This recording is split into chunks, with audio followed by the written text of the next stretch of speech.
Alright, what's up? Much peace once again, everybody. We got FairGrow Australia coming through. What is it, walking through the week garden Wednesdays? Thought I'd just continue on with the Hash Church. It's quite interesting. So without blabbing on, I'll just get to it, and then after it, if anybody's around, can keep going. Check it out. Peace to everybody. Hope everyone's good. Okay, so when we think about moisture, that's again what comes back to tech, like drying it out properly. Is not every strain dries out properly in the same set amount of time. So if you're on an automatic kick where you go batch dry at 24 hours, you have to work. Certain strains have terpenes that are pulling from the environment, so doesn't stay dry unless you process it properly to stay whole. So each point of the damaging step, just like if you card too hard and you have a strain that has heads that have a low wax membrane, almost like there's grapes that are for wine and have a thick membrane, and then there are some grapes that are literally, as soon as you touch them, they're ready to burst. And some strains, at least as I go through, I'm like, okay, that head is almost clear. There's no wax membrane. And I'm like, okay, these heads are getting waxy. Okay, I see how the plant develops its protection. So for instance, I would suspect an early harvest of all clear heads is going to be harder to dry because the plant isn't mature enough in its wax membrane. So that might actually throw you off and produce even dry sif that has to be dried more to shrink and shrivel the plant down. Because of those terpenes, some of them are working against you, and some of them in super stable strains are working for us, and they lock out water. So the thing is not to take that for granted or take that as you. It's when you've experienced so many strains, so much volume, that's when you see the errors and waves. That's when things cake out on you, is when you go big. Then it didn't work because you didn't truly know what you were doing in any deep way. You just kind of had a set process of dry is dry at a set amount of time. So that's where understanding my strain has got limonene. Limonene is gonna work against me. I have to be super gentle because if I rough microplane, it's gonna get on the outside and it's gonna melt the wad. So it's a right and wrong to it. It can be, you need to compensate for things like that with experience. So you think it has a lot to do with strain, picking the proper strain to do what you want to do with with your end product. It allows you to know I'm going to need an AC if I think I'm going to card this, if I think I'm going to. It's no different than if you're gramming sappy oil. Yeah, just quickly on that point, if anybody's had any experience with that process and the outcome, it'd be good if you could comment in chat or leave it after. You can come up and talk about it. It'd be awesome.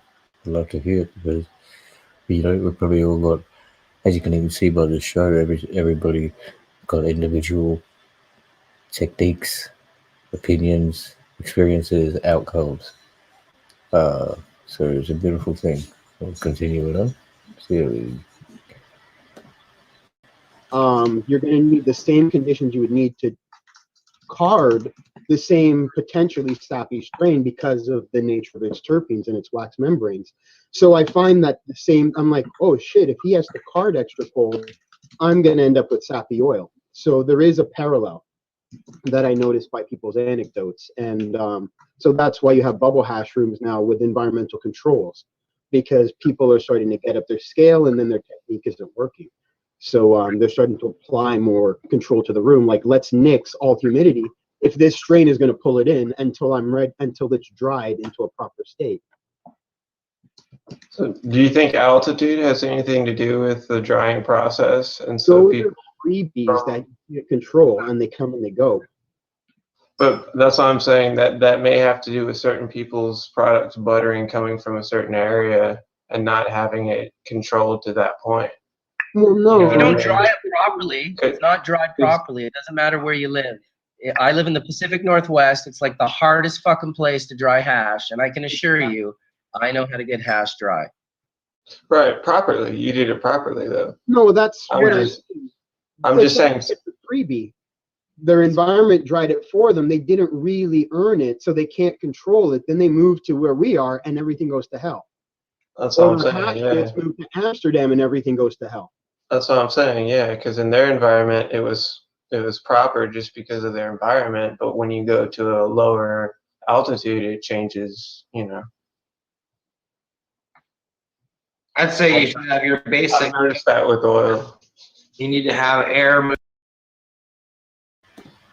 Yeah, much peace to say come through. All that wood I just come through, I think it definitely would. The altitude would have some input into the outcome. Obviously, the environment, if it's really enclosed, and so it's kind of a micro environment, and those conditions are going to be, pretty much the predominant things towards the outcome. But then, as he's saying, if you don't have that environment, altitude has got to play a big role. So continue on with old mate. So here he is. Moving, air conditioner is not always necessary. If you're at higher altitudes, you won't need an AC, but you need the air to be moving. I mean, I guess I know that it's crisper there, but I don't think that it could just be left to your hash and let it. It's gonna dry just from sitting there. You gotta have a well ventilated room, just like you're drying herb. Yeah, FairGrow. Hey, Well, Mark, I mean, you just have. put these guys on them. I've seen you dry sift in the absolute cold and find it ideal.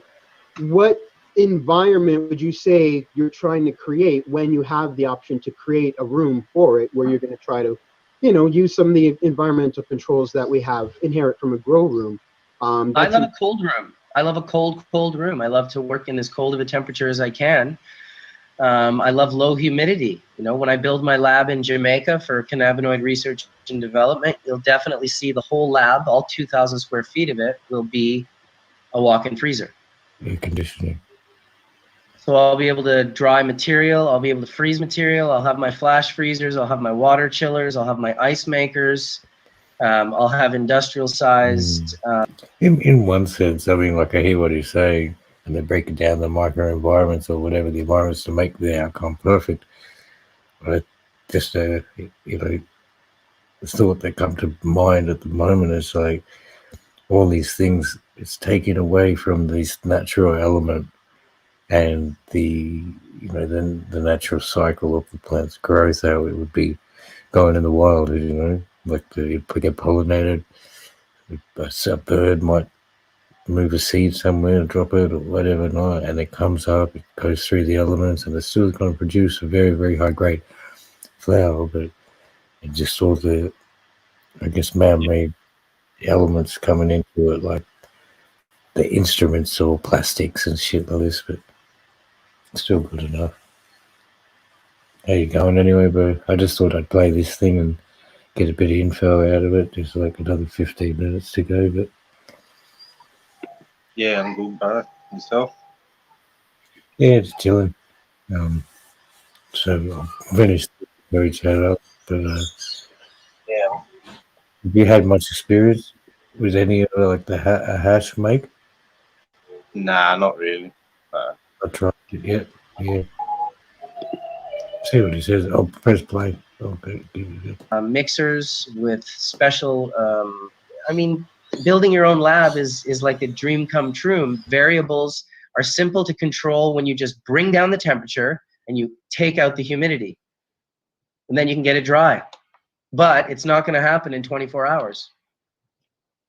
No, that's kind of, I'm looking at that kind of room, and I'm like, maybe that's why, let's say, for instance, Cuban Grower's technique is missing one factor that works against him with the cake out. That with we know the factor he's missing, Horatio. He didn't dry that hash for 2 months. That's a guarantee. Because he made it using fresh frozen. Why would people use fresh frozen material to make dry sift? Do you want to know why? So they could sell it right away without drying it. That's why. Well, that probably adds a bit of weight to it, but I think that's probably a heaps common mistake. People would be like, in 2 months to let it dry. I mean, I've never heard of that before. This man saying it. Never seen anybody do it. So 2 months for drying.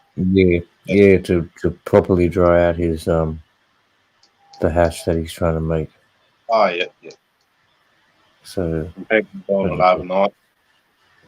Yeah, exactly. Most people I know would be doing it pretty much straight away overnight, a couple of days. But obviously this guy thinks he's coming out with some primo, but anyway, let him talk. Why? Why other? You're trying to save time. It's all about how fast can I get it, and how much can I get for it. It's also trendy. Right now here, the word fresh frozen, you put that on your product, you're going to sell it for more money. It's But I all don't about believe what you he's were selling. talking about. I don't believe he's selling his wet wash as fresh, his dry sift as fresh frozen though. That's a water Right. hash. It's But I'm like saying We're talking about it's dry, a way to dry promote. ice. It's a way to hype your product. It's a way to. I know, put but the we're not label. talking about water hash Topher. We're talking about dry sift right now. Yeah. Well, then the term is live sift. Using That's vacuum. right. That's right. Essentially, and the thing is, I thought about it, and I'm like, it just sounds, because I didn't suspect the cake out, because I'm thinking it through my head, and I'm like, well, I know enough about freeze drying that I can make a week go for 2 days, but you've got to have all the equipment, you've got to know your temperatures. Not everything freeze dries in 24 hours. It's still going to take as long, and you're going to have to control things, or you could rupture all your heads in the vacuum oven. And because you're doing something else, you're pulling them apart. And again, we talk about the disc where it connects to the stock as a weak point. So I could totally see it belly buttoning out from the pressure. And therefore rupturing the heads. And now you have terpenes that are able to pull in water working against you, because you actually made a head similar to bubble hash. So it would be interesting to see under the microscope if the heads are damaged from the vacuum oven. Oh yeah, I mean, I can't even thinking about vacuum ovening like resin gland heads to me just irks my soul. I just can't even imagine that someone thinks that's a good idea. And you know what, Horatio? Funny enough, it's always people who want to do that don't even have this as a foundation. They already want to make something quicker and easier and better than this, but they don't even have this. That's what blows me away. I know. That's why I'm like, I only have so much of it, so I'm not about to put it in the back oven. I have the option, but I still haven't done it. I would only want to do it. You know what? It's about paying as much attention to your herb as your hash. Most hash makers get herb, and then from there they just make hash with it. If you really want to control dry sifting, you need to almost have the herb from the time it was cut down. Then those are the variables of controlling the resin, getting to the point where you're now ready to work with it. And what I've learned from making quite a bit of dry sift over the last several years, and I would say I've made kilos of it, that resin is always different. You know, resin is always different. There's many different types of resin. I'd love to eventually, you know, write about these things, but it's just so. Yeah, actually, that's another thought I was just thinking straight up, like he's talking the different stages, but I was thinking, well, basically, I've seen the, what is it? There's strain hunters, and the fellas go to Jamaica, and there's people of the Highland group, and they're rubbing cherries directly from the plant. So obviously they're not. I've never heard of this the dried form that he's talking about. I hadn't seen the process, but you know, these people rub straight from the plant, and then they cut off their hand.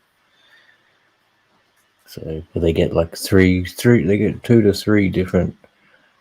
You know, like they'll rub it, get a fair amount, like, you know, at least 10 grams up to an ounce for one day, and then they can do it again, I think, and then they can, because it renew within the plant, and again they can cut it, and then they smoke the flower, so they get like 3 goes out of it. But it's different to what he's saying, but just the kind of the different forms, because I've never heard of this dry thing or whatever. How about you? Have you seen any of your friends do it, or like, what's your experience with smoking hash?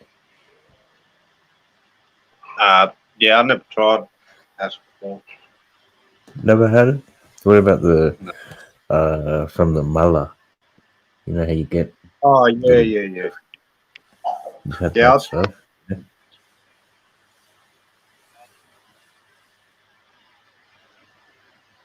You're going quiet again.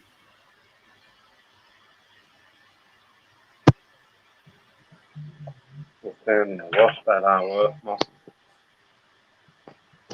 You know what? It's nice Say to that wash again it. because I No, don't think you were just plugged found the headphones in the washing machine. They don't work. in. Oh no. Just tried them out this time. Said you couldn't hear me. Oh, damn it. Oh well. Again, But yeah, with out of the Molomatic, the it's mother. just Yeah. I just chuck a bit on top. I don't really notice a different sternness. It's just more of a hit, or more of a, I don't know. The strength Makes you part, cough but more. yeah.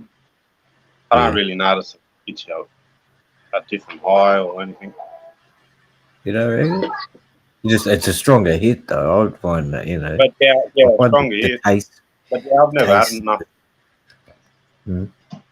Never had enough to figure it out. You know. Yeah. Usually I'll get straight into mine if I got a molar. That's very true. I don't really let it build up too heavily, like unless I've just got copious all the time. But you know, I do let it go here and there. But it's good to get. I've tried Shatter. I've tried the BHO, but never this dry thing that's sort of. Is that In the what? chat. Oh, is he? What's he going? What's up, brother? Okay. We're just listening to this house church. I thought I'd finish it off. Let him go again. Subtle, the differences are so subtle and so just small, yet they're massive on the scale of like, if you think you're going to set up a lab scientifically and do this always, and it's always going to work out that way, then all of a sudden this other resin comes along and it's like, yeah, guess what? I'm not working in that way. I need to be handled this way. And that's what I've noticed. And that's why I love having a quiver, having a variety of ways to make the hash. And that's why I appreciate you guys with your, you know, the science of pushing dry sift into the future out of the archaic methods that it's currently held in, because it is very archaic. There's no doubt about it. So where do you? I don't know about that. I just think if you call it archaic, there's just not a deep understanding of what's happening. Because I mean, the dry sifting methods are archaic in the sense that they've been used for a long time. That's all I mean. Yeah, but that kind of like, I mean, when I put together that image, the science of sift, I'm like, I'm picking up all kinds of different understandings because I having a different background. I'm like, okay, I see. Oh, that is the same as that. Well, because I have, I guess, the background of dealing with multiple growers and because having to find medicine when you can't grow it versus the guy that's always dealt with his buddies 3 strains and he knows them and they work and they kick ass and then they start picking strains that are easy to work with because they. Oh, wait a minute. Sorry, bro. You can read that up. I'll see if I can put you on the full screen if you want. How do you do that? You're right. No, some awesome shadow. They don't have that diversity training. I was talking to. I got some bud that wasn't completely dry. I'm like, I can't wait. I'll complete the drying process because I'm going to be sifting it anyways. Why wait for it to go in your route? There you go, now Mark. I've done a rough That's sift, and now I've left it to dry again, just on at the like what is it, the 110 lines per inch screen, and I'm like, I don't trust you as dry. I dried you to a bone dry, but now I'm just looking at the resin and I'm letting it sit in the environment that I have before I get to carting really hard, just to watch its reaction to the environment to see if it's pulling any water or if while it's all laid out, if it's starting to press or anything like that before I go into the stage of, okay, this one is a really stable resin. The resin heads are nice and hard. I'm going to go for a hard carting back and forth and just go for it versus, ooh, I have to do this in 5-minute bursts because this head's, God, it's pressing in my fingers on the spot. So that's just more because I was always searching for strains that produce more shatter versus sap. I touched a lot of buds, felt a lot of buds, and now when I apply that back to dry sifting, I'm finding out, oh shit, if I'd have just tried to sift that right off the bat, it would have been hell. I would have pressed all the heads right into the screen and it would have just been a disaster. So in comes a bigger, better AC before I even go to the hard carding. I just pause the whole process. So, I'm lucky, but I see how a lot of years how people could just inch towards a strain that works for them and dodge a bullet, where people like you mentioned, Rob Clark and Skunkman Sam, are dealing with varieties for breeding purposes. We don't have time to dodge a bullet. We're looking for endocannabinoid ratios here. So if a strain is stickier, you just adjust your techniques. You use a different quiver to address it versus it just doesn't work. That's bad for making. I'll just do something else, which seems to be what a lot of people do. Why they don't have that experience. They dodge strain experience to a degree.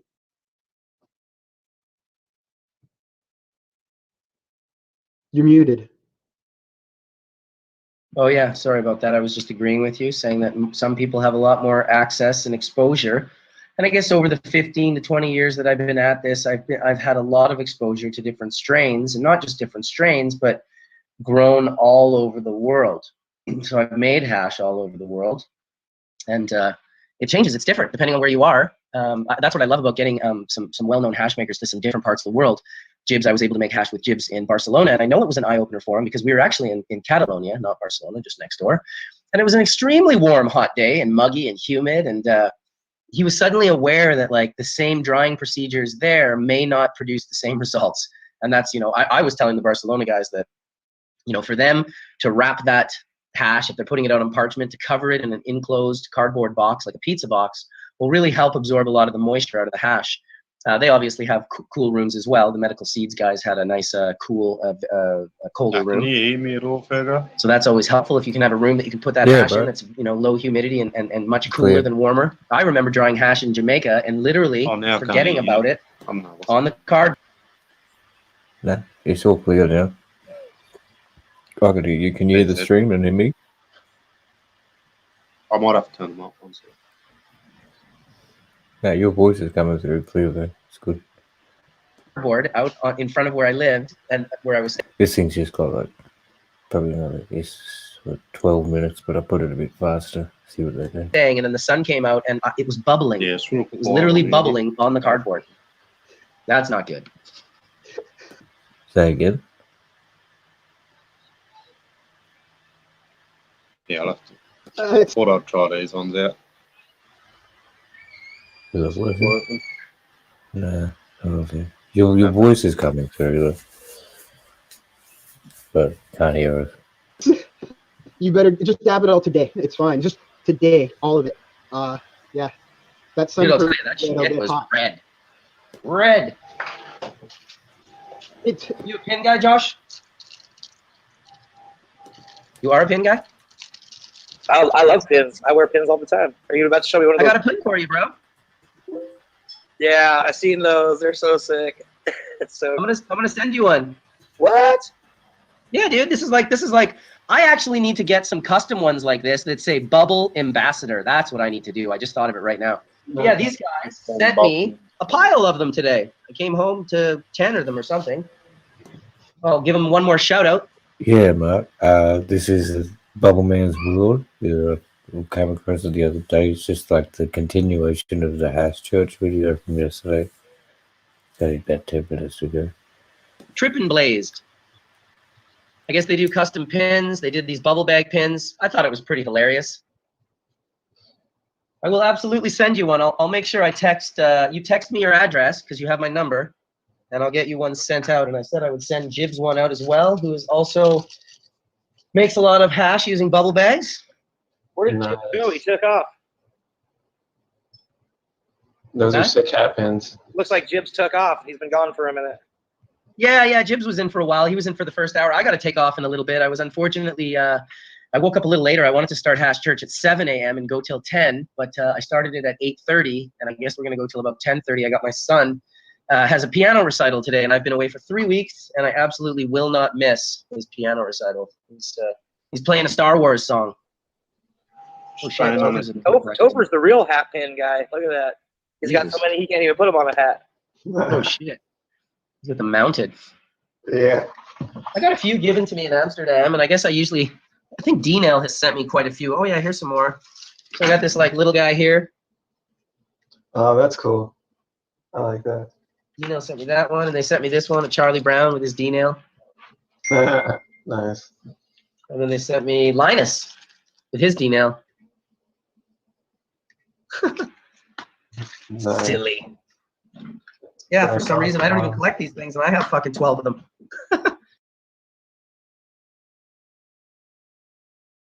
That's cool to hear that Straight Hunters are coming back a little bit, and they'll draw a tribute to that fella. Can't think of his name. Was talking about the Italian fella. So just how you going, Hook? What's going on? Book stuff. Just to continue the House Church video from Bob Merrill's movie. It's not long to go. I think they're getting a bit off topic now. They're talking about House. It's really dope. Oh, there you go. Donkey Bong. I thought it was a Nintendo game. Yeah, it's Donkey Bong. Good old Donkey Bong. Yeah. So let's see what they're saying in chat here. Ooh, Dominique almost knocked his rig over, caught it in mid-air. Ouch. E-juice is just glycerin. Josh Bronson made me laugh so hard, smoke came out of my ears. The environment puffin is real important. Please remind, again, me how to go into Hash Church. You're in Hash Church right now, Angiogenesis. We generally keep the invitations into the video aspect down. People private message me, and whether you're someone that's making a lot of hash or whether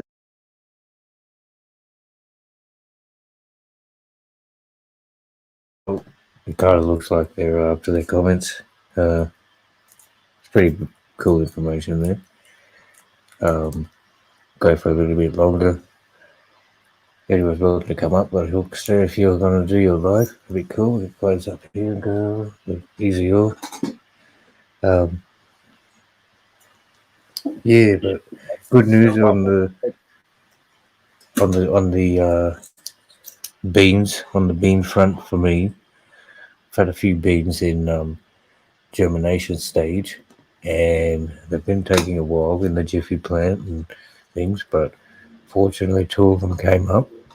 The rose breached the surface, but the shell has still remained on top and hasn't sprouted out those leaves in the initial stage. So hopefully got a bit of advice to rub them off. But then I came back this afternoon.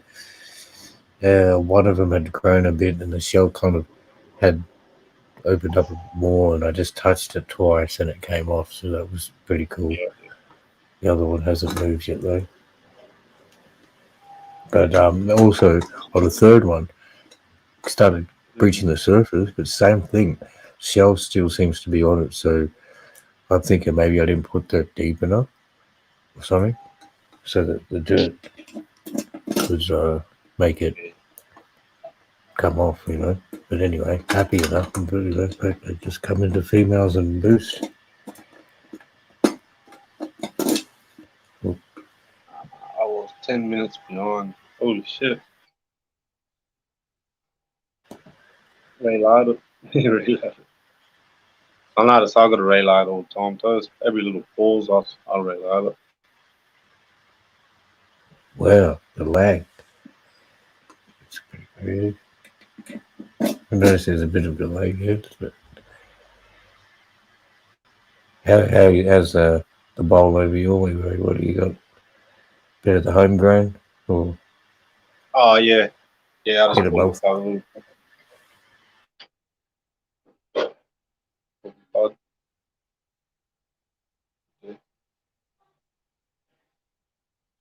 Just the little one I was showing you near the tree. How do I make you full screen? Just press it. Now it says remove. Just a little tab. Solo layer? Tab. Yeah. Yeah, all right. So yeah, I'll plug it. Pass up of it. There you go. Look at that. It's drying up, is it? Yeah. Just so that's pretty much, you've taken it from the ground, cut upside down. You can see all the leaves still on it, right? Yeah, I took all the fan leaves off. But I left them on the back there for the first day. Yeah. Oh, P2P, welcome in, but keep going, bro. G'day, P2P. How are you, mate? But yeah, I'll try to Welcome to Walking Through the Weed Garden Wednesdays.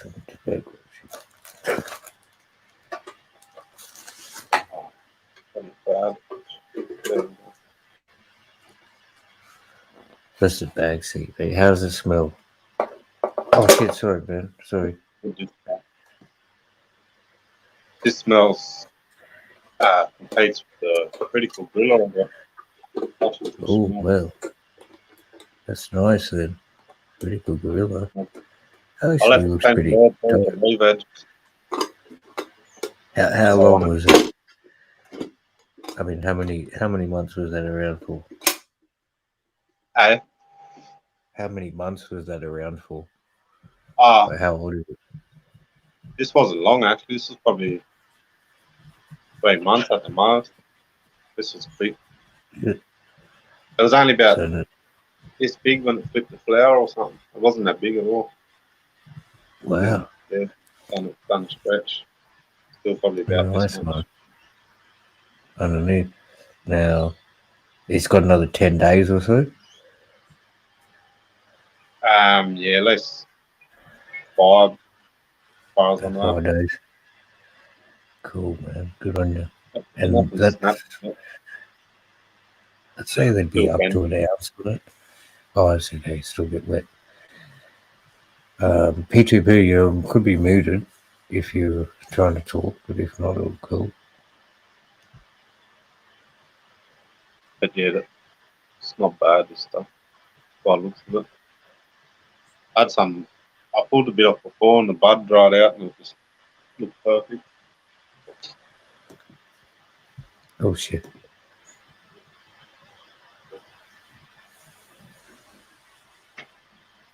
Are you there, bud? P2P?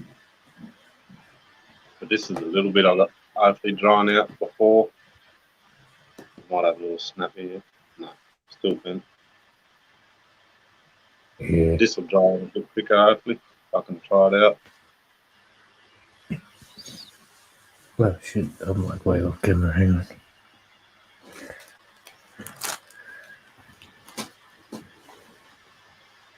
You know, it's a long process.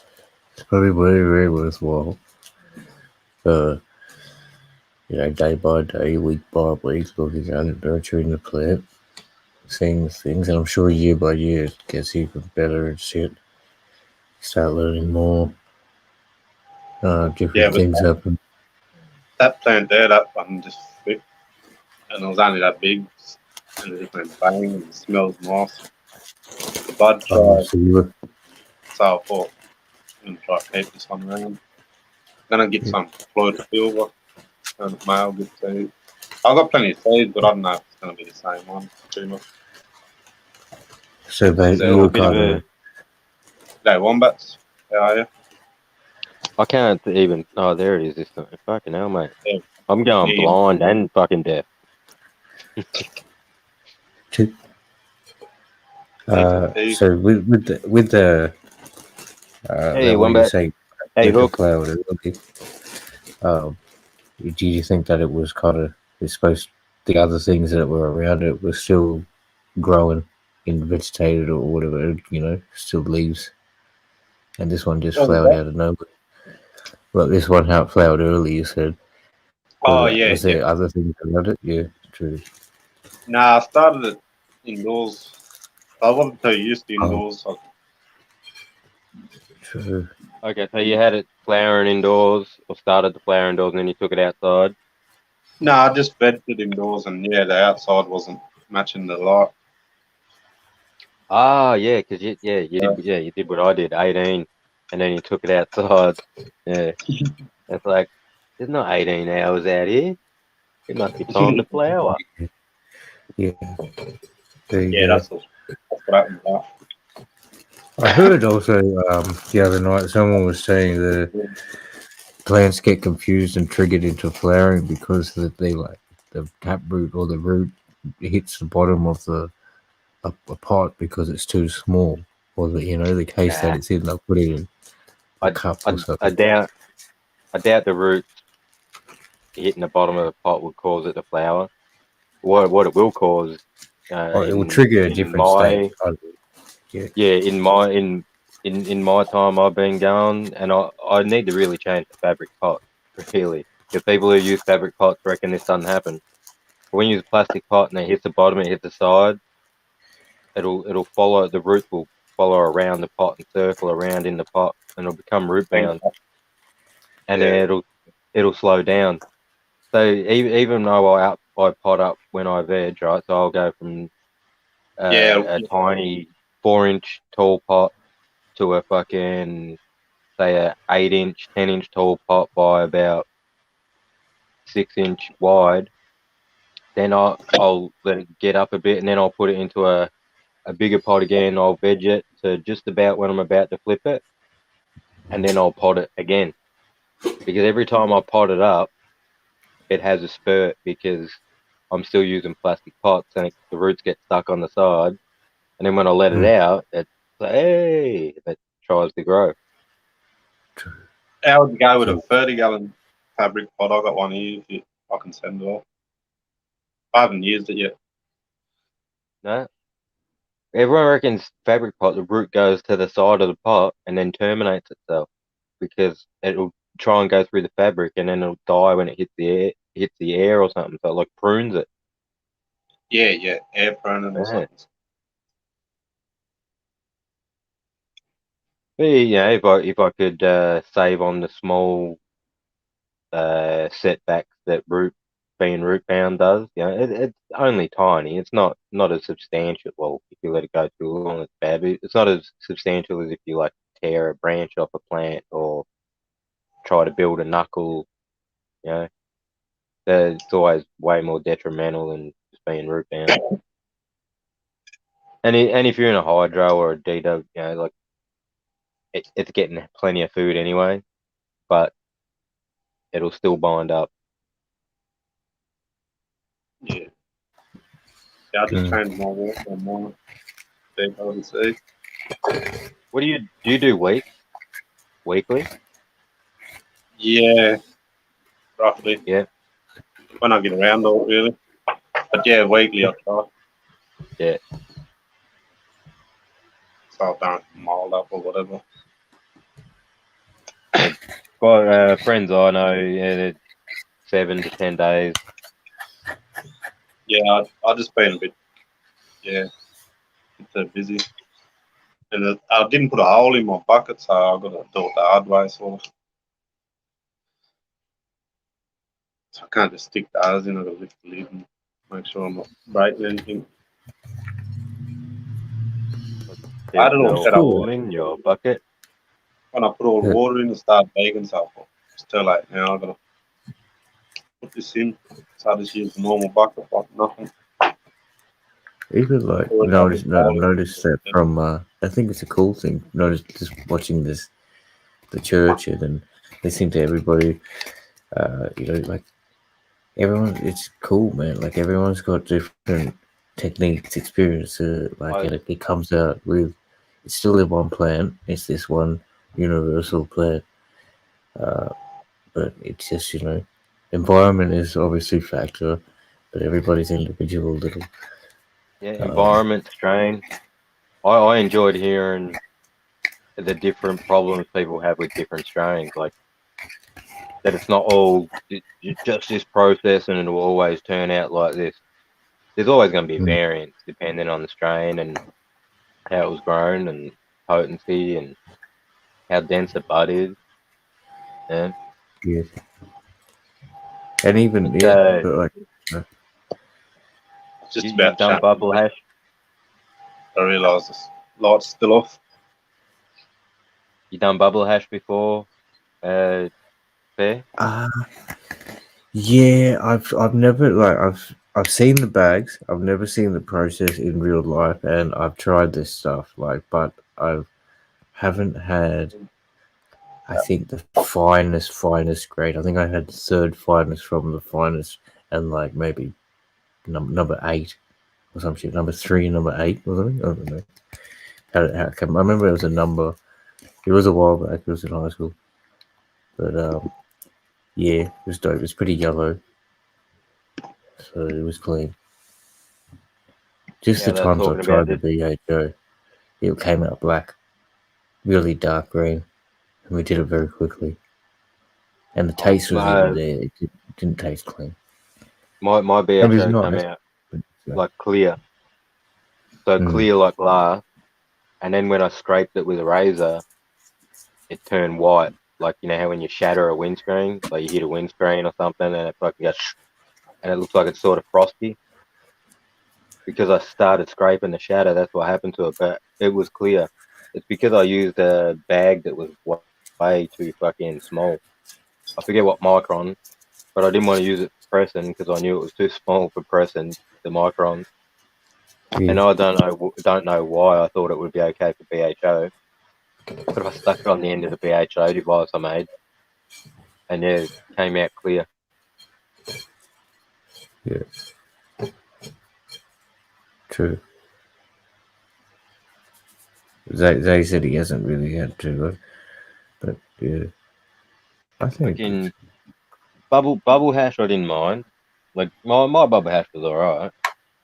I got some sent to me from 420 fam, and fucking yeah, it's quite nice, yeah.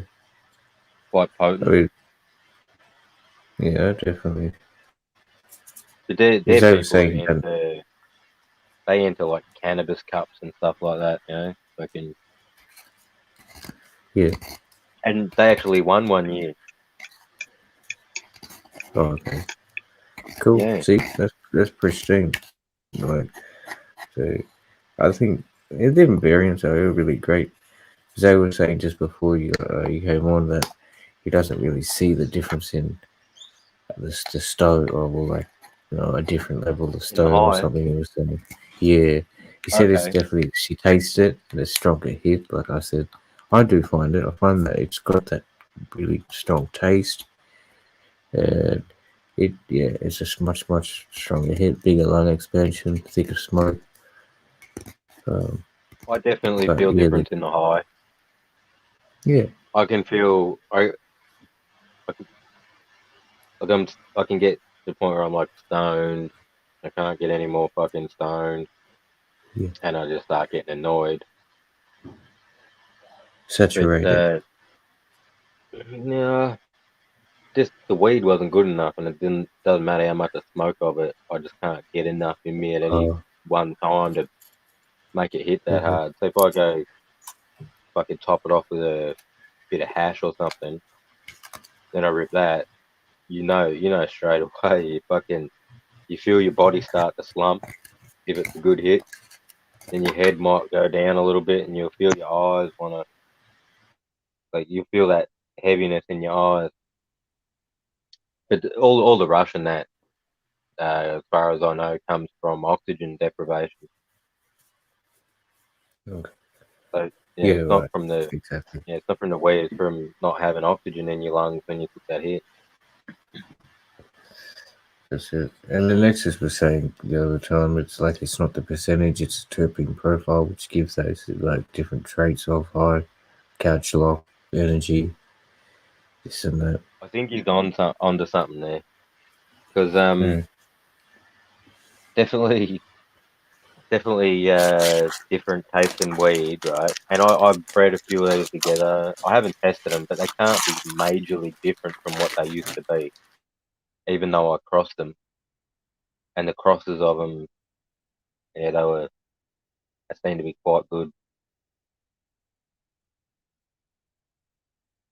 And it have to just be the different flavors that came from it, the different smells. I doubt it was, it didn't look any frostier. Yeah. So I doubt it was like 10% better in THC than its parents. Stage of development, I guess, too. But, yeah, I would really know. Just learning myself. So what are you expected next week, Monday, to be getting your landline internet back? Oh, I'm Hopefully. hoping. Fuck, you can't hear me chewing, can you? Nah. So That's right. I was just fucking finishing a meal. even if it were, it's all good, man. Oh yeah, I'm Yeah. hoping, bro. I'm gonna push them soon. I really need to get it back so we can fucking get back up on the stream with the fam and fucking smoke some fucking pipes and have a chat. I'll catch Yeah. up. See what the hell fucking everyone's been doing. It's good you got the phone though. Look, it's like a bare minimum thing, you know. It's like it's too hard to use. If it was like 4 times bigger, or it came with a keyboard or something, and like a fucking 40-inch monitor, Okay. it might be useful. Yeah, get a tablet. It was hang on, I'll full screen you, and we can see this weed. It doesn't matter. My screen's like fucking 1.5 inches wide by 1 inch. Yeah. You full The pixels are screen it all you want. It's hard Very to do true. everything if you're running a StreamYard off it. Oh yeah, Oh, I can true. already. As soon as I I got on here, I noticed there was so many things missing. I'm like, how the fuck you operate this?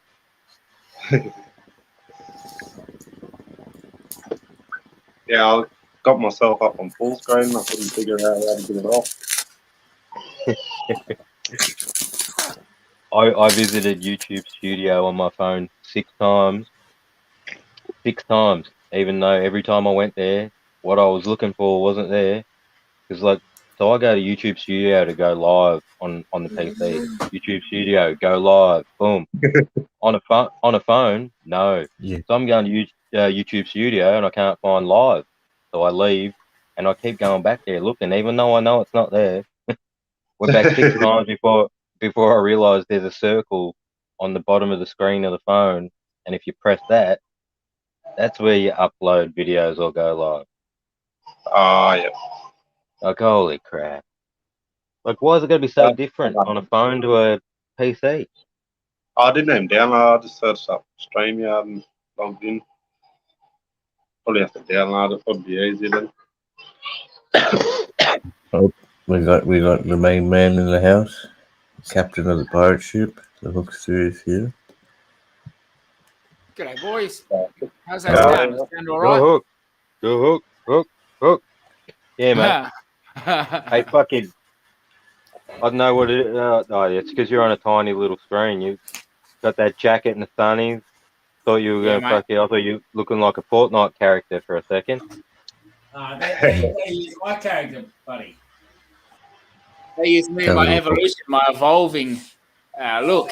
They use more. All of my YouTube personalities, my game personalities. They're all just one of those usable things. I can't profit from it though. Somebody else can. Why not?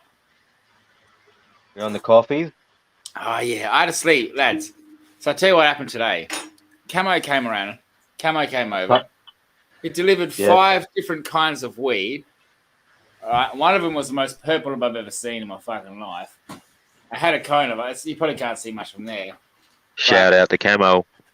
I fucking fell asleep on this the seat. I got this seat. Got for this new table that I brought. Well, not brought, found. Brought in. This is solid pine. Cool. Oh yeah. I'm gonna grind it back. It's gonna be my Joe Rogan table. Oh yeah. Oh yeah, sweet man. Have people come in and be on the opposite. Now we're gonna have to roll. The other green wall I usually use is over the other side of the room. Yeah. The door to my room is right next to me, like against the wall here. It's the green room, the green wall, the green screen. You can just make it look like you're anywhere. It always looks like we're in the same spot, but from my point of view, everything's changed. Oh yeah. Yeah. It's fun. How are you, Zaya? Good to hear. Yeah, good mate. Yourself? Good, mate. Good to see you Got live. the Joe Rogan table. Now we're gonna have a heap of spliff. Fucking some whiskey. Well, how's the sound been? Has the sound hit? Yes. Yeah, yours is fine, man. Talk about fucking UFOs and UFC. Oh, yeah. Maybe. Oh, well, look, they're coming out with all these conspiracy theories, like saying, all right, Area 59 or 52, whatever the fuck, had spaceships. It didn't have spaceships, and they're saying there might be alien life. It certainly feels like there's alien life controlling us right now, or some kind of parasite. Area 69. Area 101. That's what I want to know, where Area 101 is. But that's pretty heavily secure. Area 101. I was living in 4101. That's where I grew up in Brisbane. West End, Brisbane, 4101. Proud of that. I've never heard of the Area 101, no, the CIA. 51. Yeah.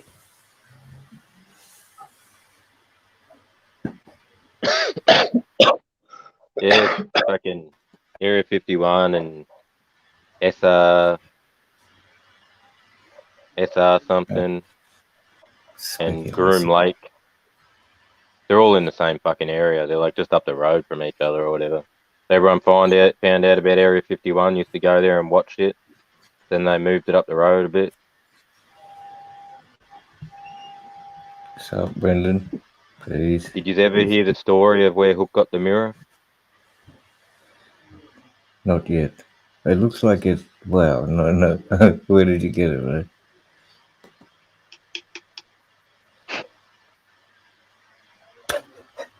It was bolted, would you believe it, to a top of a pole, like in the side of an old building. Might have been new. Looked old. Could have been old. It looked sort of run down at least. Anyways, you go past a mirror like this, you can't just go past it. It's like, well, all you need is a pair of bolt cutters and screwdriver. No, it's good. I love this mirror, man. I spent so much time. I'm looking at the mirror now, like in days, like looking at you can see you have heaps of fun with that mirror. All of the stuff is right there, right behind it. It doesn't look so interesting, but when I look at it through here, I'm like, this is like the fifth dimension. You know, the fourth wall, breaking the fourth wall. Hi, everyone. Yeah. Hi. This is breaking the fifth wall. Never mind. Hey, Brendan. Enough of the vanity. Is that why you bought it home? Insanity. Yeah. Vanity. Yeah. Enough mirrors. When I first seen it, right, I've seen those here, but they're usually in security locations. Yeah. So, exactly. like cameras and shit can bounce off them to see in other locations. Do you think they can't? And then, when I seen you had that, I'm like, you shimmied up a pole. Shimmied up with a fucking shifter or something. Exactly. It was in an old pub. It was in an old pub, and they had it was going to be torn down. So they were giving it away. The manager said, "Well, not really, because it was locked in somewhere away. It was under lock and key, but I took a few tables too. You know, like the round tables. You've probably seen the round tables I have in here, like where are we? Over there in that back corner over there. It's a round table. That's actually, and that's a smoke tin there. All from the same pub. They're just going to throw it away. Oh. Some treasure, mate.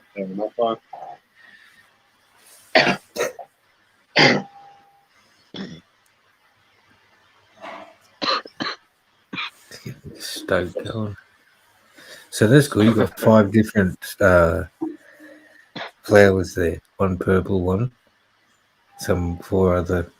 Are they, organic top shelf? Yep. Yeah. He messaged me. He messaged me the Hook, and he said, he sent me a picture, and he goes, "Look at this. Made me fall asleep. Had a nap." I'm like, all right, then. Just send it to me. It's the same weed that Baden Hill was looking at the other day, but it's as purple as fuck. Yeah, I've actually seen exactly. I've seen once in my life this bud that looks like that. It's purple. There's no real green in it. The flesh is purple. That picture is very, very purple. Normally it'll be like patches of purple, but it's a very dark purple, not patches. like the whole thing. Yeah, the whole thing here was crazy perps. Yeah, and it's nice smoke though, very nice. And guys, it was medical weed. It was weed from the medical they're giving out at the moment. You know the name? Sweet. No, I need to find it so I could finish the video because I did a strain review just before I spoke to you, PTP, and then 10 minutes later I was like, fuck. Before I even finished talking to you, I was like, shit, I want to go to sleep. So I did. I had a nap. My daughter rings up. She says, can I stay for half an hour extra? I said, all right, 6 o'clock, no worries. And I had to sleep for half an hour until I heard her rocking the gate. Nobody knew I was in here sleeping. My wife thinks I'm in here, blah, blah, blah, smoking joints. But I was. But I fell asleep. I can have a little nap. Quick shut eye. You know? So I did. Beauty sleep. I remember that it was Wednesday. 15 minutes is all you need, I think. Power nap. Yeah. Well, I might have a Billy. Hats. Yeah, when are you going on? 9ish, 9:30? Yeah, probably an hour on. I'm not hurry or rush. I had a live last night. Pretty random. Oh yeah. But we'll see how that goes. Hopefully you don't fall down. Yeah. I might even give it a miss. We'll see. But I'll have one cone here. Sort out what I've got to sort out. And I'll Is probably, it the sleepy? Is it the sleepy weed? No, I'm not smoking. There was only one cone of that. So, One cone. Yeah. But yeah, so I'm not fussed. I'm just happy I saw you live. PTP, I think, has told me you were live because I didn't get my notification. I didn't either. I just was scrolling, looking. People live. I just Yeah, I think I was messaging Fair. We were talking in messages or whatever. And fucking because I was on the phone, I seen he was live. I just seen it on the live. Could have told me while we were talking in the messages. Yeah, no, it was after I was just sitting here random, and I thought I'd finish the Hatch Church thing. Just thought. And fucking. So, but I'll get me hashbags out. Fucking give you a look at them. They're just fucking hashbags. Give you a look at the hashbags. They're just a PVC bag. They're color coded, and they just have their micron number written on them. They just slip inside each other. You put the weed in it, some ice, fucking shake the crap out of it or stir the crap out of it. Oh yeah. Yeah. So there's like 5 different micron filters inside. Yeah. Each bag has a filter at the bottom. Mm-hmm. Oh, I doubt I'll run a bubble hash on a live. I'll destroy. If I did it anywhere near electronic, I'd try everything. Last time I did, I was slipping all over the fucking kitchen floor. I had water everywhere. Too messy for me. I watched a bloke do it on YouTube. He did it in like fucking. I swear his video was no longer than 10 minutes, and he already fucking knocked it out of the bag onto a plate and was letting it dry in the sun. I'm like, oh yeah, I'll do that. Took me hours. Yeah, I saw this. So it was random. It was a bit different. It's just a trimmer. This guy, he had. I forgot the actual name of it, but it was like a fabric bag that would come out like a accordion type thing, but it was for when you had to trim. So you just shake it round and round 3 times or something, and then upside to side for a bit. It'd take off most of the. You'd have to do a little bit of trim. He said it would be like 20 hours of work down to 1 hour. He showed it on the internet as well, but it also had this little container where all the trichomes that fell off would like go into this little thing on the side. Was that a dry sieve? Yeah, like the stuff had to be pretty dry. But that's right. He did mention that if it's anything wet, it's not going to really dry sieve.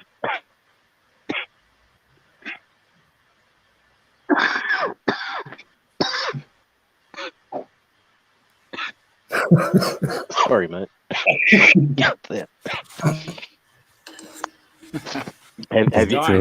Have you ever seen dry sift? Nah, not in real life. Seen him do it? No. Like He did it. you ever seen a screen printer do like a t-shirt? Screen printer t-shirt. You ever seen that?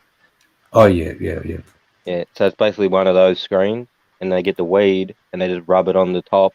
And what falls through the screen gets turned into the hat. Oh, is it like a little card that fits in your wallet? I'll say, oh no, that's just a little Molo I had once. It's like a card that slips in your wallet, and you just rub the butt against it, and it comes from Yeah, the top. that'd just be a small version of that. But yeah, it's normally fairly sizable. They'll whack like a couple of Aussies on there or more, and they'll fucking rub it and flip it. They don't like force it. They just like wiggle it around, because the more you force it, the more plant matter goes through, and it degrades the level, the quality of hash that's going to be made. Moroccan hash. A lot of people in Morocco do it like that. Wombat says get the one of the smaller washing machines. Or I have a suggestion for also. bubble hash. Something might also work. A salad. You know, we get these salad things. What do you call it? The salad dryer. Yeah. Salad dryer. Spinner. Salad spinner. Yeah, the spinner where you put your lettuce, you wash it, you put your lettuce in, spin it around. Yeah. Yep.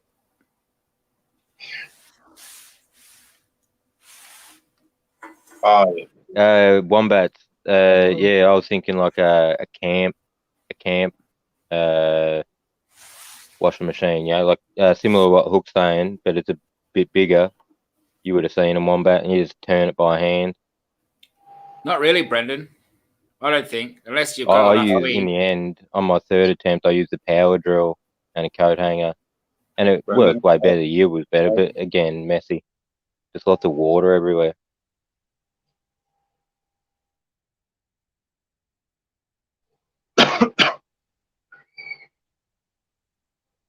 Yeah, trim bin. I don't need a trim bin. I got fucking a coffee grinder.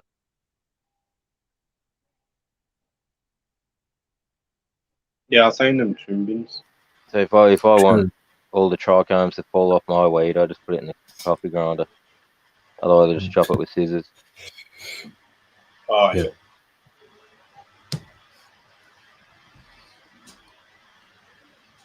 Yeah. Nah, admittedly, I don't like the coffee grinder. It's not bad at it. Even if it does smash up, it's always good to. It's nice to smoke. It's all moving extremely slow. My internet's fucking dying.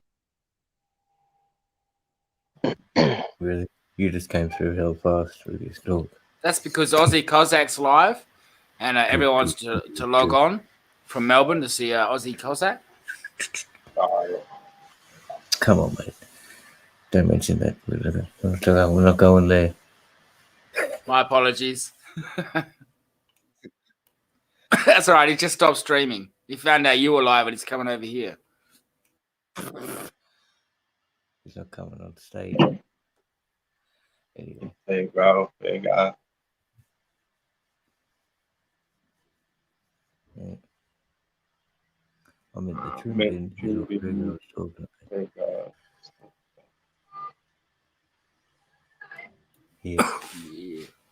Yeah, that's probably even the name of it. It's this little black thing that you fold it down, come out. Just watch it. And then, hey. Oh, that's all right. Oh, wait. You finished? When you're done, I'm done. Nah, I'll keep going for a bit. And all right, yeah. Nah, just joking. All right, went one more time now. See this watch? I don't know if I said it before. Somebody tried to steal it off my brother. All right. And it was from his dad. It was a gift from him. He's Cambodian. And it was a gift from his father after his father came to Australia after he was adopted. So he was adopted from Cambodia. My mother adopted him. And then he lived with us for a while. But his family came over from Cambodia after a few years later. And his dad gave him this watch. But somebody tried to steal this off of him and then give it to me for weed. But I saw the watch and I said, I knew whose watch it was. So when I saw the watch, I knew. I was like, so I swapped it so I could get the watch back, and I give it to my brother when he sees me, and he hasn't seen this for almost 8 years. So, but when I see him next time, I've got it. I've held on to him for him. But I know he'll love that because his dad passed away since. Oh, we're not laughing at him, laughing at this comment. Yeah, that's fucking hard out, man. That's good on you, bro. Good on you. P2P's back. Hey. Yeah, that's phone gave me a weird message. Said that I've exhausted my quota. How come it's coming up with weird shit like that? It doesn't matter if you're on a thing. It just might mean it slowed down a little bit. It still should be able to handle this. Fine. I was thinking maybe I've got some setting on here that's trying to save my data or something, and it's like it's just a warning. It's a data warning. Yeah, don't worry about it. I've got like 90 gig. Oh yeah, you got data on. You got to go to settings and turn off data. It's your phone setting. Or set it back to a bit more gigabytes or something. Yeah. So yeah, it's just settings, data, turn off data settings. That looks good there. Look, you got that Joe Rogan thing going, man. Somebody on the other side of the table, a couple of mics there, sitting there and chatting. Is that what you're talking about? A couple glasses of whiskey with some ice in it. Some joints. Muted hook. You're muted, bro. So I reckon it needs to be another foot or so between the table and the back part. You know that it's got that deeper. So a lot of the podcasts have a deeper back here. So that's what I think I need to go for. Some sort of deep background here and more of a side-on view so that I can get the other side of the table in and another mic. So, yeah, you're spot on with what you're saying. But I need a mic to come from maybe this end here. I'm not sure. So I need something going on here. But it needs to be deeper, and I need some space behind me. Like there, I'm touching the wall, you know, for example. Oh, it doesn't look like it at all, eh? No, I'm actually in this box, actually. There's a roof there. oh, shit. Yeah, no, but, yeah, so I'm going to, that's why it's taken a whole year just to sort of slowly work around my whole room, around the circles and every single position to find what's perfect with every angle of light. Like for now example, I'll show you what I have done. Like I got this light because I wasn't utilizing it, but I still need lights over behind my wall. I've got lights down there. And I still need a lot of other lights to make it so that the green screen works to this degree, you know, and get the perfect vision and the perfect shot at the same time. All of those things at the same time is capturing the light perfectly, and which is why I use this. See this here? I use this so that the light bounces up here more. Otherwise, it's more like it might be a bit. Well, that light's on in the background now, so I don't really need it. But I think even the cameras shit, like guys that shoot film, they'd use mirrors and shit like that too, right? Or they use mirrors and fucking just and that's obviously a real flag. White screen, just a piece of white screen. Okay. How long's the table hook? 5 foot. Well, 1, 2, 3. Yeah, 5 foot. I don't have a sus. You probably. Oh no, yeah, she's over 5 foot, less than 6. You could probably put like a stand and your camera at the end of the table so it captures both of you sitting across from each other when you want to do an interview. Yeah. If I can get anyone here, start with FairGrowAustralia. Easy done though, but you'd be able to get heaps of people.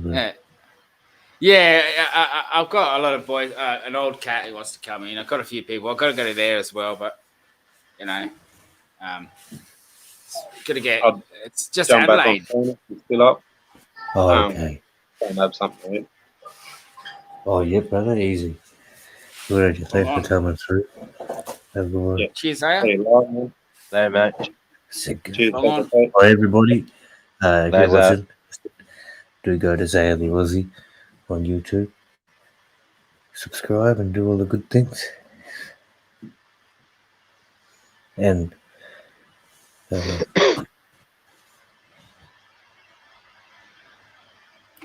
good also, there's stuff. Cannabis Culture Australia, right? Yeah. It doesn't matter. Yeah. Bloody And the big man has his dickhead. say. The jackass will be all right. You know, you don't have to shout me out, my brother. I'm a No. yeah. You know. When, I know it's, Everybody you know, when knows you everyone who's watching it would know you. Oi, Mark, when what's when going on? you when you drop a thing on my link, let's say I He open got my it, man. phone. That's so funny. Mark picked a picture. I wouldn't even think that anybody would pick of that. I didn't think of it, and then but anyway, we'll just keep it at that. Let's just not go any further. Funny shit. I Anyway, didn't what were you notice. saying? Bro? Carry on. Sorry. Yeah, PTP. Rest in peace, Fucking boys. so when you share, and I open my phone and I go and it shows me a feed. It'll say show like Toka's channel alive or something, and say there'll be a comment from you saying, you know, go see Toka's or whatever. But how do you do that? What do you mean? When I share a link, it will share. You just press on the thing there, I guess. It'll go to their video.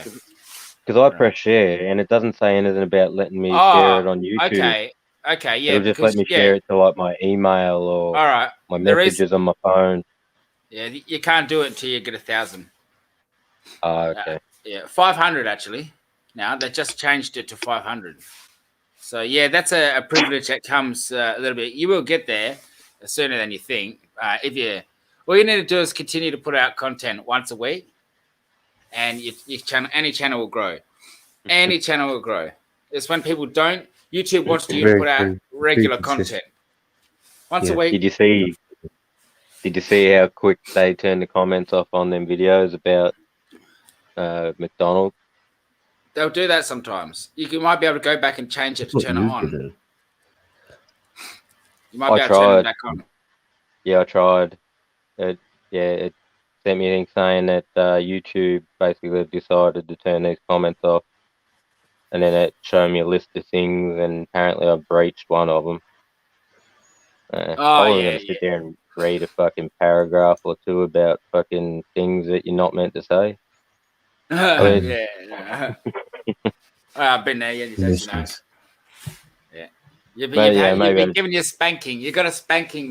We all get a spanking eventually as YouTube streamers and content providers. YouTube eventually will come along and give us a spanking. Give us a word. Yeah. The censorship. Someone from Mac has probably seen it. Yeah. What's it called? I've been on for a bit. I'll probably shut down a little bit. Look, see you'll be coming on, eh? Or maybe not. See how we go. Yeah, now if you're chilled, I'm chilled. I'm not, I'm not planning anything. I build myself up to get in the mood. I'm slowly getting there. I'm going to go in, grab another coffee, get in the mood. You know what? I tell you, I never plan. No plans for anything, really. I know exactly what I'm going to do, where I'm going to do it, how I'm going to do it. I just don't have any inkling of, I don't plan. Yeah. It's like the Joker. I really sometimes feel like the Joker in this world, but everything seems to be working perfectly, incognito. And, so I guess. It's good. Keep it like that. But I knew I was going to be here on YouTube. But I was so useless back then when I knew that I was going to be here. I actually asked for somebody for an interview 10 years ago not on this channel, but I said, I'm going to interview you. And 10 years ago, and there was no hope in my life until I started YouTube that there was any realistic reality that I was going to be able to be in a position for him to even care, for him to spend time with me on anywhere. All right? It was just a pipe dream. Yeah. So now, 10 years later, I saw the guy and he saw my channel. It's like, dude, you actually I remember the question you asked me 10 years ago, and I said Exactly. he avoided Yeah. it because, you know, there was no reality of that happening. So I know you two. Yeah, I mean, I hear what you're saying, and it's cool that it's obviously what you did is a sign of it. But obviously, it made me think that when you're saying, you know, when you're starting up and it's like, oh, there's no way you'd hit me up, it's kind of like you could be like, oh, there is a chance, and make it manifest in a way. Yeah. You know what I'm saying? Yes. Like, I made it manifest. Yes. Yeah. And anyone, it's so, that's what I try to teach people.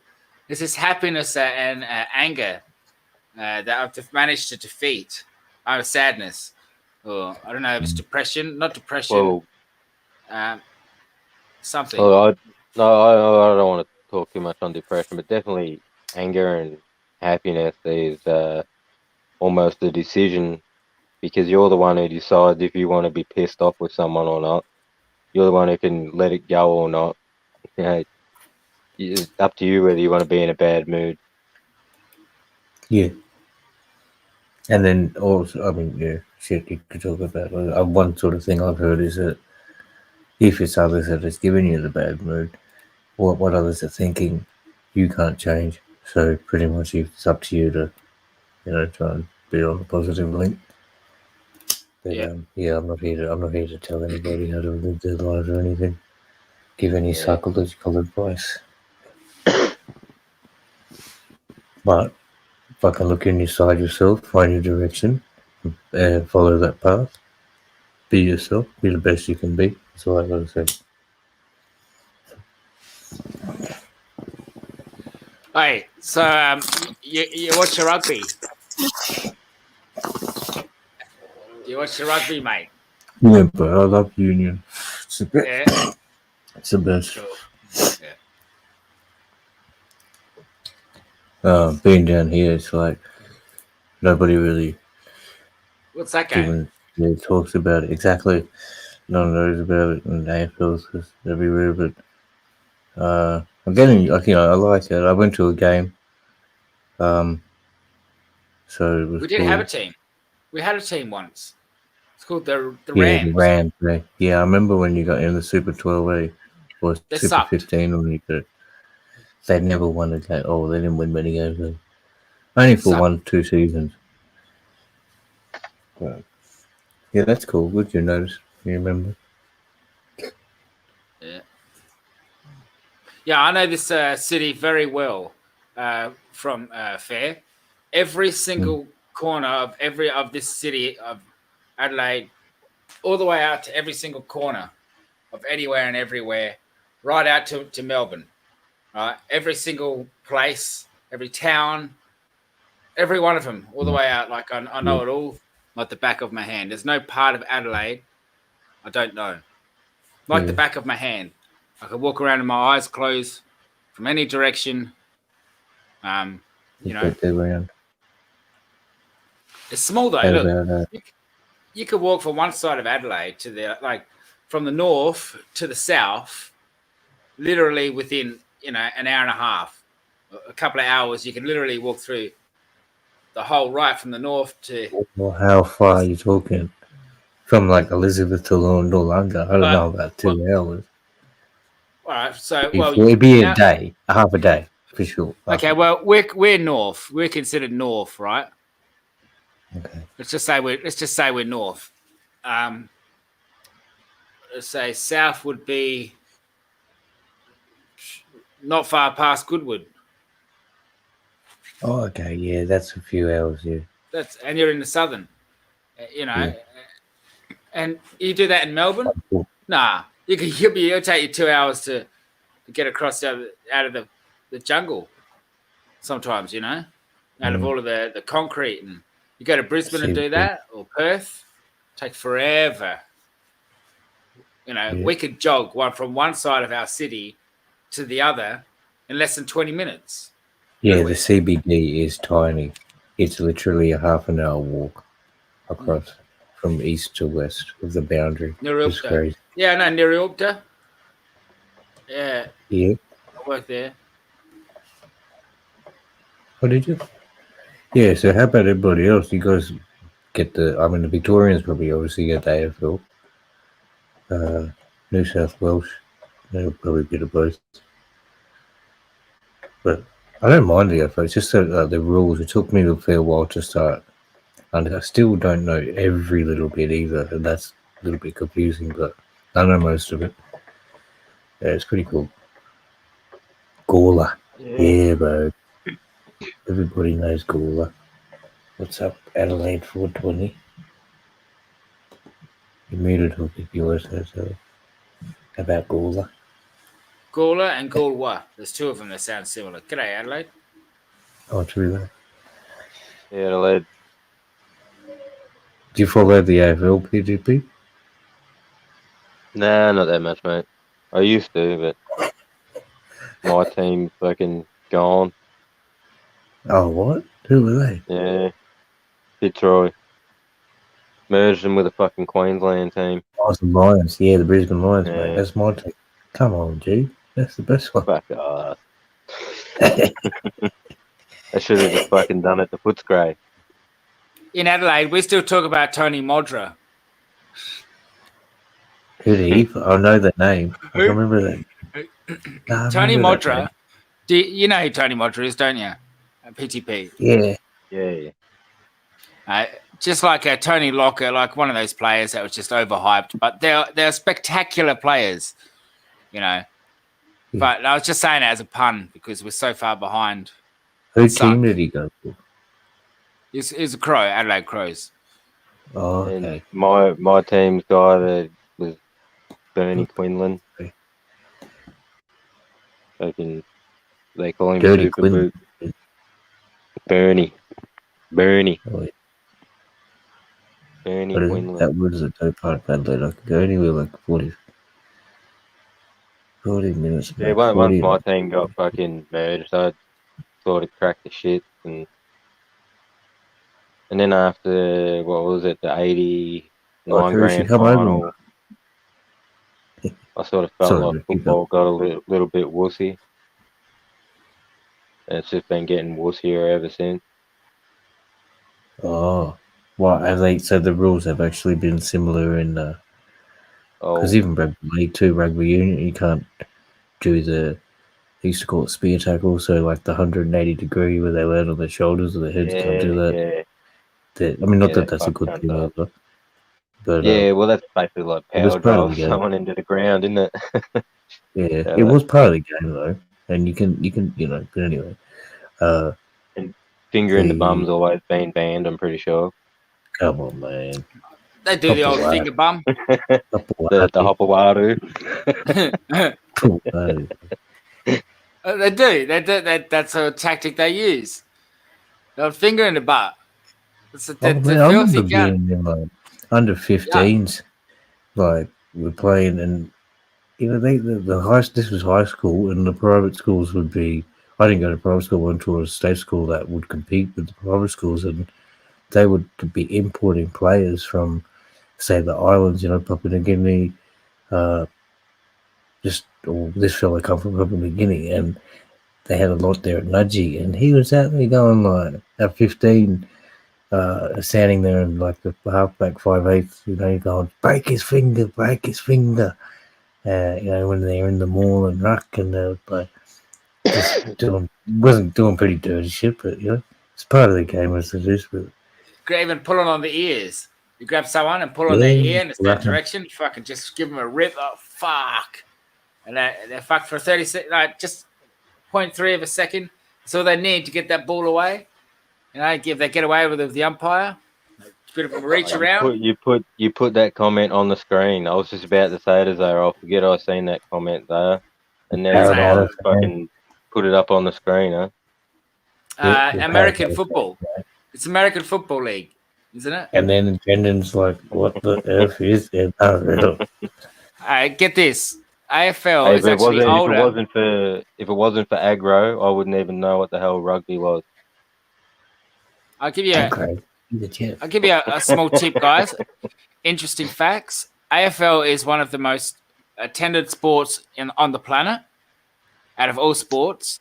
The top 5, I believe. Might be more now. I'm not sure. And fuck, I had something else I was going to say, but I forgot. About AFL. Okay, yeah, that's right. American football was invented after Australian rules football. Aussie rules football is older than American football. Yeah. I was going to say, Port Adelaide's been running for a long time. That club, you hear about that here.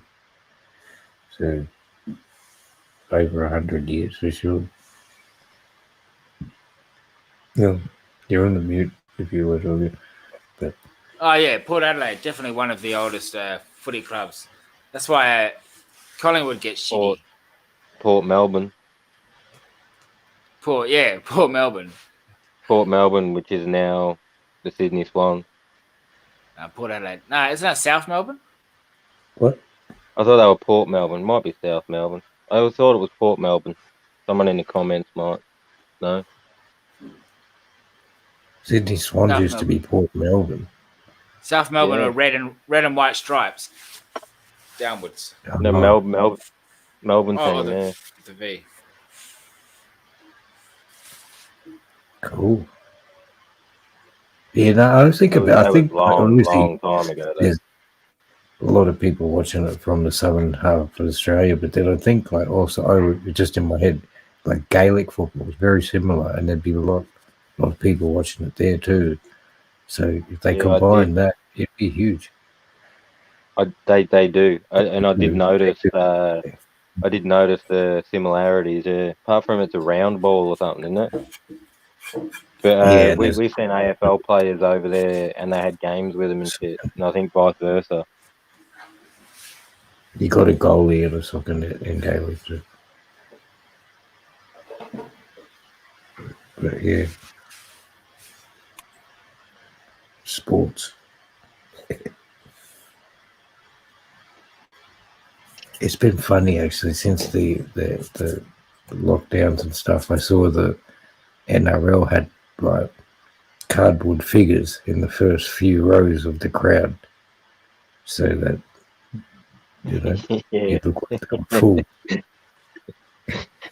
Now, is that not China? Is that not a Chinese thing to do? That's a China thing. Well, it was to make the players feel comfortable. Oh, like WrestleMania 2 when there's like nobody there. So didn't they pipe in crowd noise as well? Yeah. Yeah, so it'd be weird if they turn around, they could hear crowd noise with no one there. No one's there. It was weird. They're still getting the money though, so obviously that shows you there's a lot of digital online. It must be something. Make it there anyway. I don't know. I wouldn't know. I speculate. But yeah, it's good. I went to AFL, and that was people going there. It was like you couldn't sit. You had to sit in a certain seat, and I don't think it was like every seat was full, but it was pretty dope.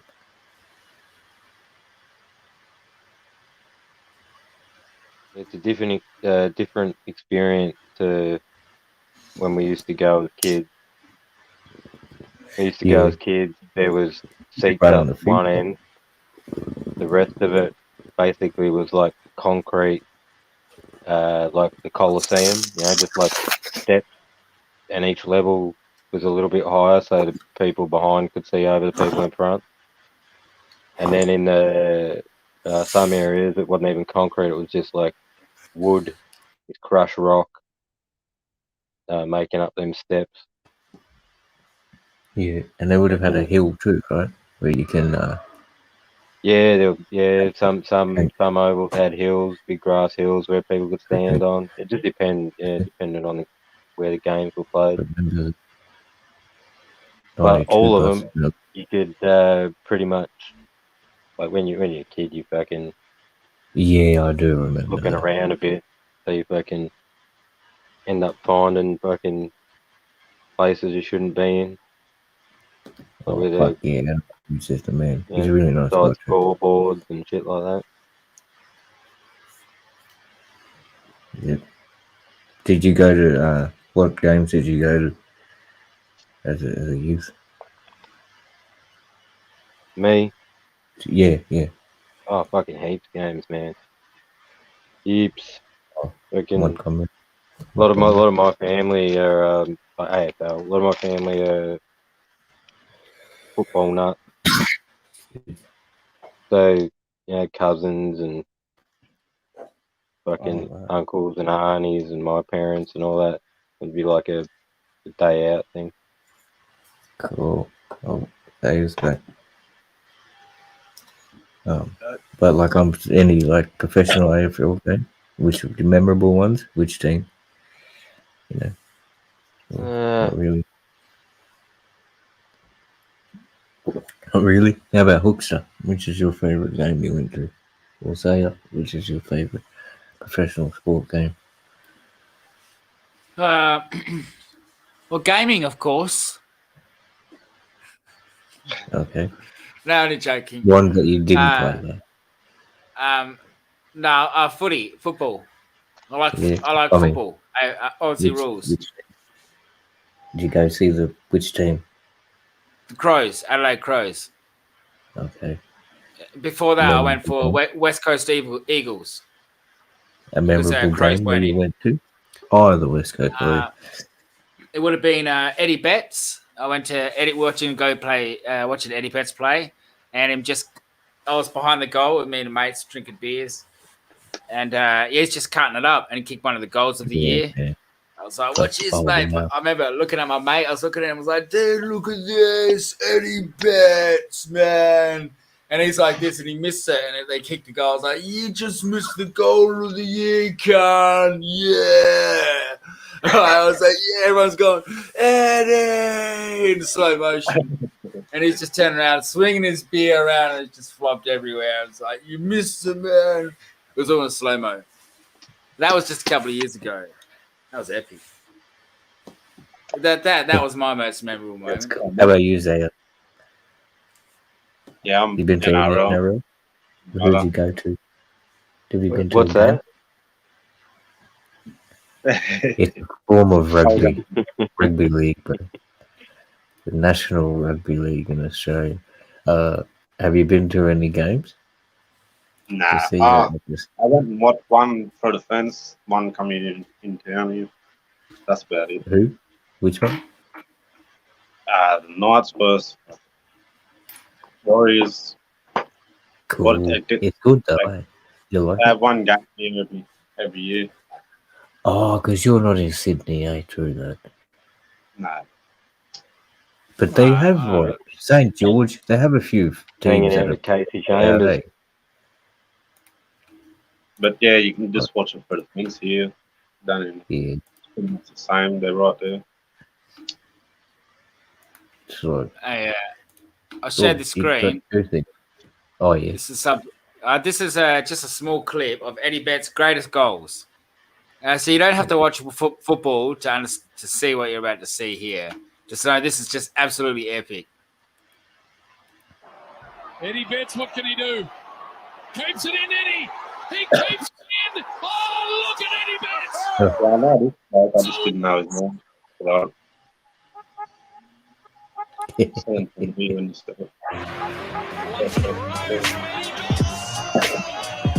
Left footer. And the curve of the ball, but the face.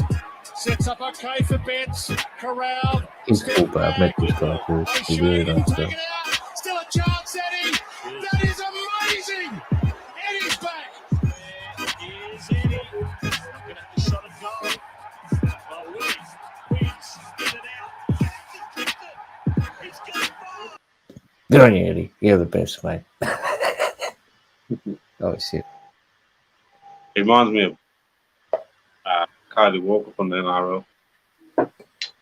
Yeah, quick on his feet, epic. I smoked weed with his grandfather. His grandfather used to come over, and he looks exactly like him. He's from the rough side of town. He's a pretty good bloke though, kind man. I want to spend some time with me. He used to come around. He'd be like, because back then, it was a long time ago, I'd smoke. He'd make sure I collect up all of my resin, You say, I want that Black Devil stuff, mate. And it was killer shit though back then. But I'd mix it with all my weed, and I'd give him a heap of weed, and he'd go around and have a yarn, tell me some stories. Sweet. From That's Yalada, a place called Yalada. That's best. And Maralinga. Maralinga. Oh, yeah. It's a place where there's lots of nuclear Hell tests. was real. So it's just looking at the chat here. Should Brian Taylor? Gregstar. Right, Greg. Monkey. He wouldn't be able to get us Monty. a goal. He was with the spot and go dropping the ball. Well, My net's probably going to drop out. I'll be back. very great. How you going, bud? G'day, Greg. Gregstar. You know, have you noticed, any of you guys, just when you think you might be about to finish the stream or something, that YouTube will notify more people that you're online? Oh, true. If you say, yeah, every now and then if you go, I'm going to log off, and you wait like 4 or 5 minutes, more people get notifications because YouTube wants to keep you on longer. It's very interesting, and you're like, what the Really? fuck? Yeah, and then you find out. I don't say what to. Probably just the algorithm was set out. It's like that. Have you found that, Zaya? Yeah, I've not till you said something, but It's yeah, there. it There's some. As soon as you're going to log off. as I say it like 5, 6 times a stream. Yeah. And it always goes up. 1 or 2 people go out, get no notification. Well, If on that YouTube note, send out I'm all just of my about to log off. No worries, fella. Bong on. Take care, boys. All right, everyone. Adelaide, Greg, Monty, Zaya. Bong on. Yeah. You need intros, boys. Boys, you work all of these. You work so hard, used to. You need some fucking intros. Yeah. You gotta get some intros. Give me one. It's hard. It's Oh, no. hard, you know. Are you all right? Nah, Hang I'll on, be mate. out of it. I'll be out of it. Yeah. Alright. I can make music. Oh, what? He's going. He was legit listening. We didn't get the memo. Come on, man.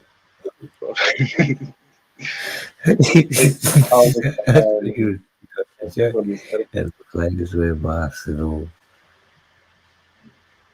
Monty next year. Yeah, the rules, it's all changing.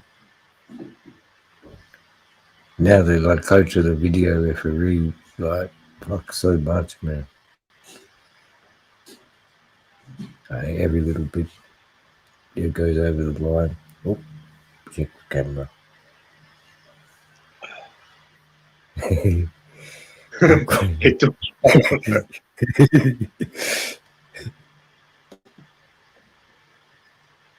Probably more join up there. Oh, what? The fucking players are going to wear the mask? No way. Come on. He'd still be watching it, but you'll have to let him know. Plus, if he failed, it gets more. You can't do it.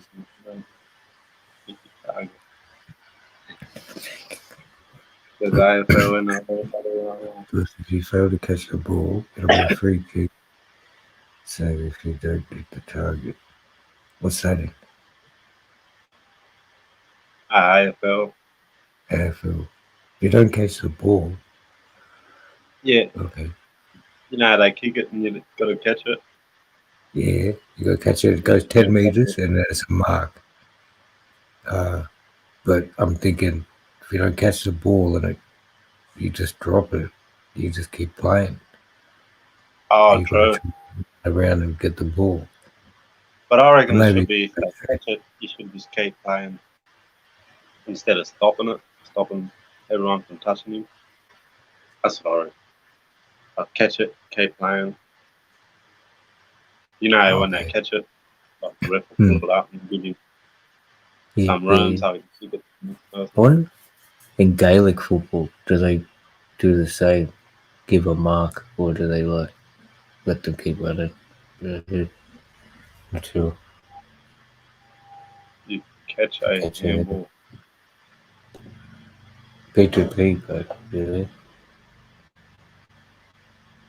Yeah, I reckon that'd be more interesting if they so people contesting for the ball, like not only it's like one on one, you can take it off the other person or something.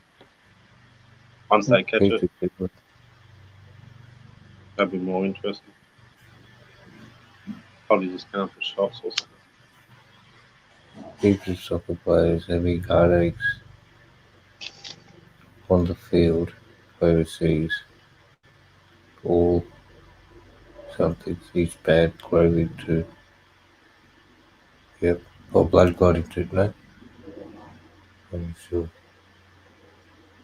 It's not good.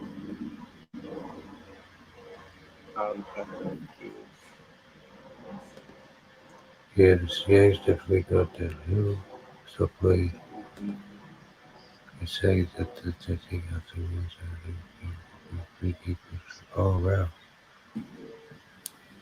Damn. Yeah, not That's next funny. year, but the year after we'll have a new team in the film. Redcliffe Dolphins.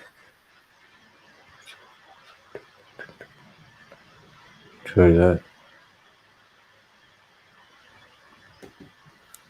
What else is there?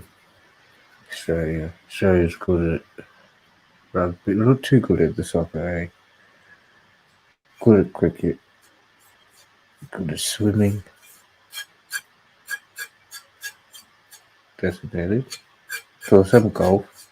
Race car driving.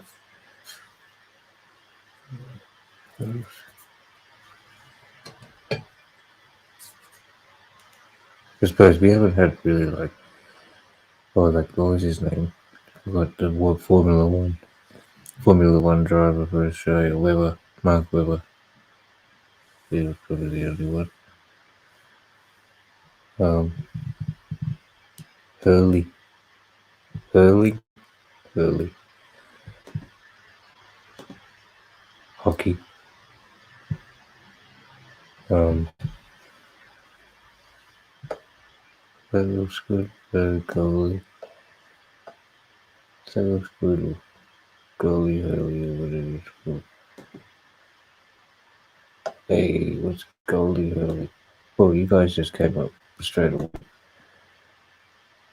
You muted that, bro. Oh, that's probably under the lights. Well, let's go. P2P. You there? Yo. Oh, that's what the flowers say. The flower, right? Saw one plant, yeah.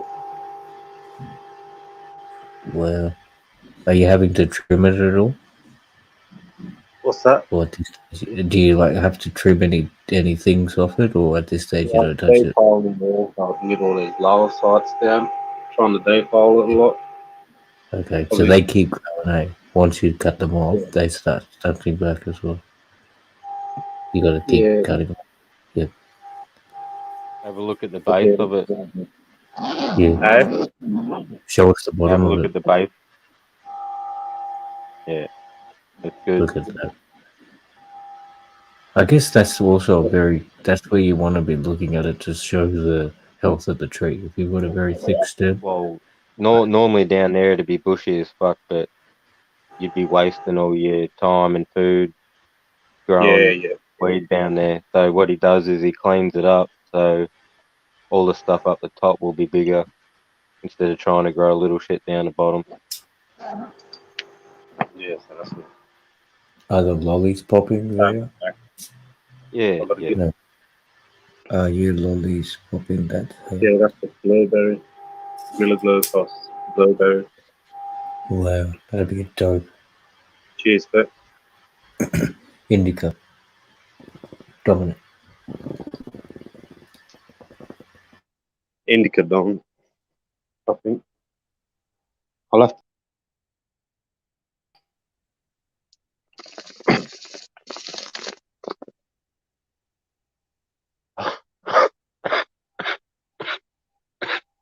Just turn it back around.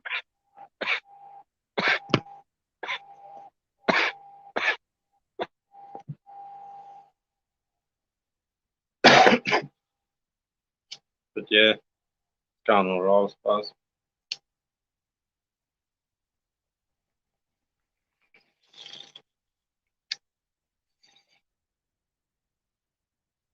Had it for a few months now, probably.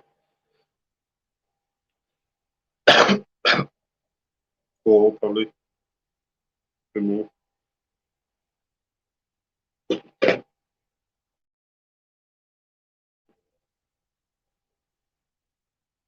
You're on mute there. If you're trying to talk. Oh, whoops! I was trying to talk the whole fucking time. Oh. I was wondering why you weren't answering me. But, I think it said that's got about 8 weeks, is it, to go, like at its stage where it just starts flowering. Yeah, because it's in the flowering of 12, Yeah, or whatever. 7 weeks. 8 weeks. But yeah, I got that. I was probably, yeah. And that's been flowering for about a week. And 2. Oh, I noticed But- the bud site about 3 days ago. We got Montgomery coming through. Yeah. Colonel Montgomery. But I flipped it. Yeah. Look, you got your stream on. Yeah, you got a window up. Until you put it in the background, if you turn some of the YouTube off or something down, it won't echo. Hey, Monty. Hey, Pepe, how are you, bro? Is that better? Yeah. Yeah. Hey, Pepe, how are you? Not bad. Is that? Oh, no, it's still. Probably lovely.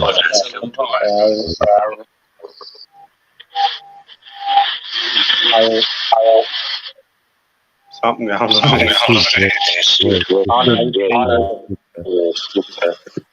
What's going on?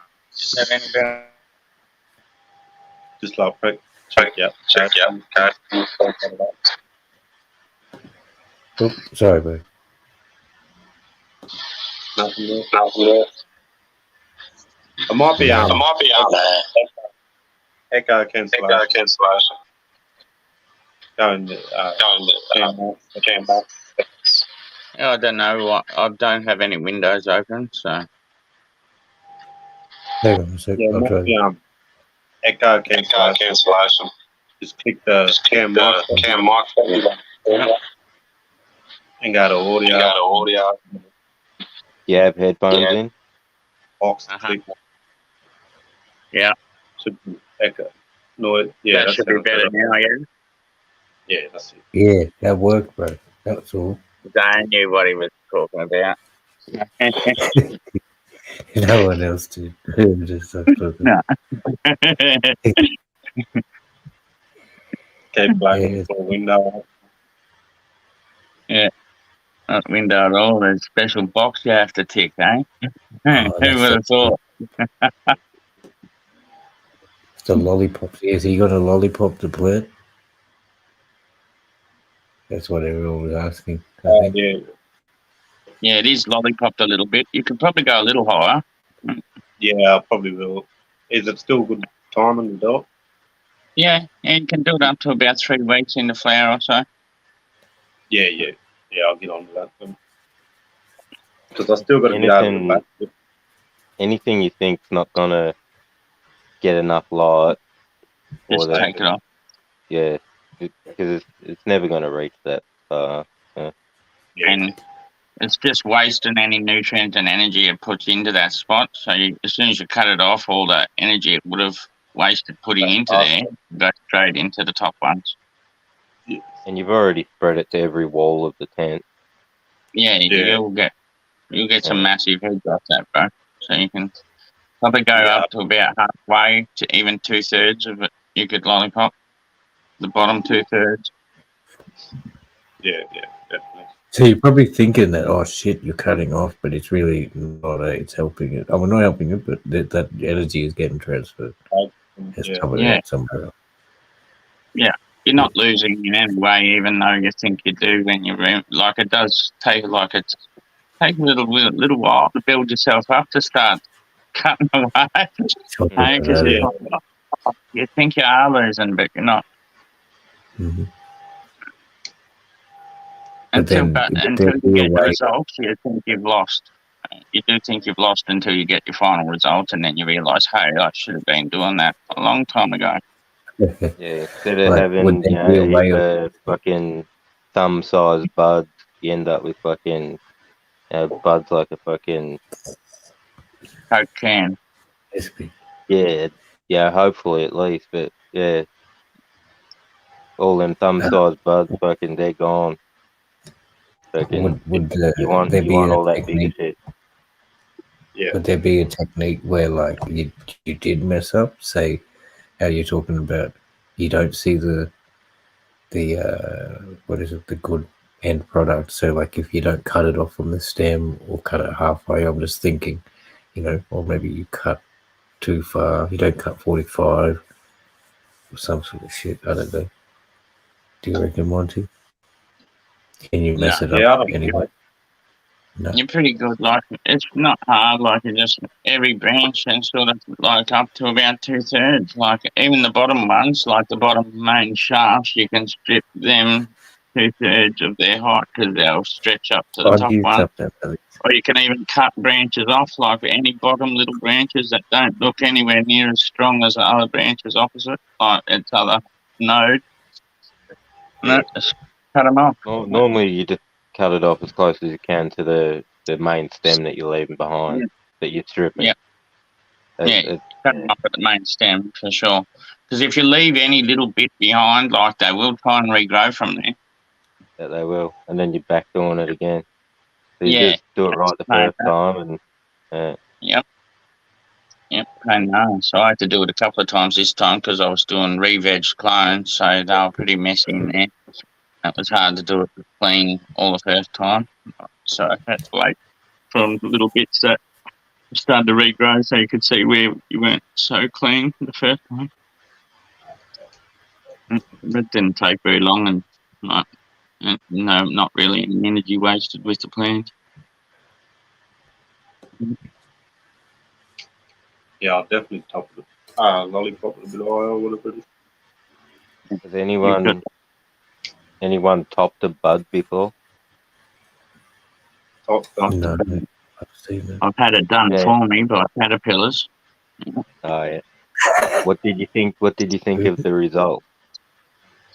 I didn't really care. Like, I didn't mind it much. It just got, like, it does still fatten up and that. It probably finishes off a little earlier, though. That bud, you have to look at that bud a bit.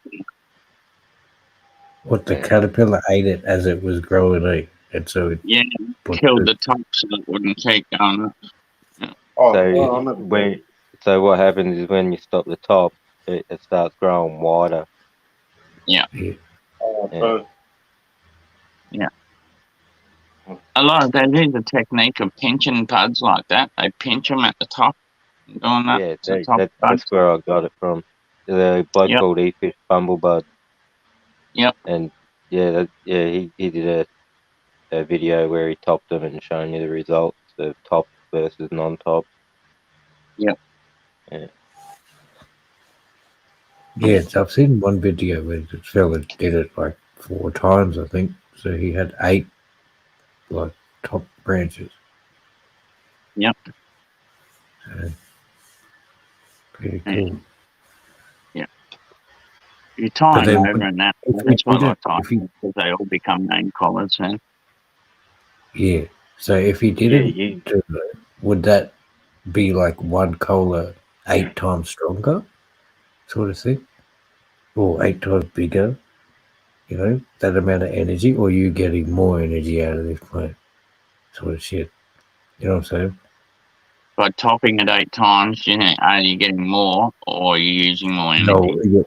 No, you're getting more branches and probably more weight, but if you didn't, would that one crown become 8 times more powerful, or like 4 times? You know what I'm saying? Like it'd be a fat more powerful, but it would be a fairly big crown. Even though, even when you pull the plant down and you give every branch the opportunity to become a cola, that's still that original main branch is always a slight percentage bigger. Yeah. Yeah. Your main branch will always stay that little bit bigger, but then by tying them over and allowing all the others to become a collar, you're giving all the others a chance to nearly get as big as that main one. And they're trying to. Well worth it. Yeah, it's well worth it. increase your Because yield each plant is probably competing, each branch is competing to be that top one. And it's trying Not to really. They are competing, but you're also clearing the way for them to be able to do that as well. Okay. What about potency of the smoke? Still same, eh? Same. Hey, topping the same is still the same. The potency of the smoke. Yeah, no, you don't need any potency in smoke. Like I was listening to a Kevin Jodry thing yesterday or this morning. It might have been last night. It was talking about like with terpenes and the chemo thing. Have you heard of that, PT? They have like the terpenes that aren't really like that.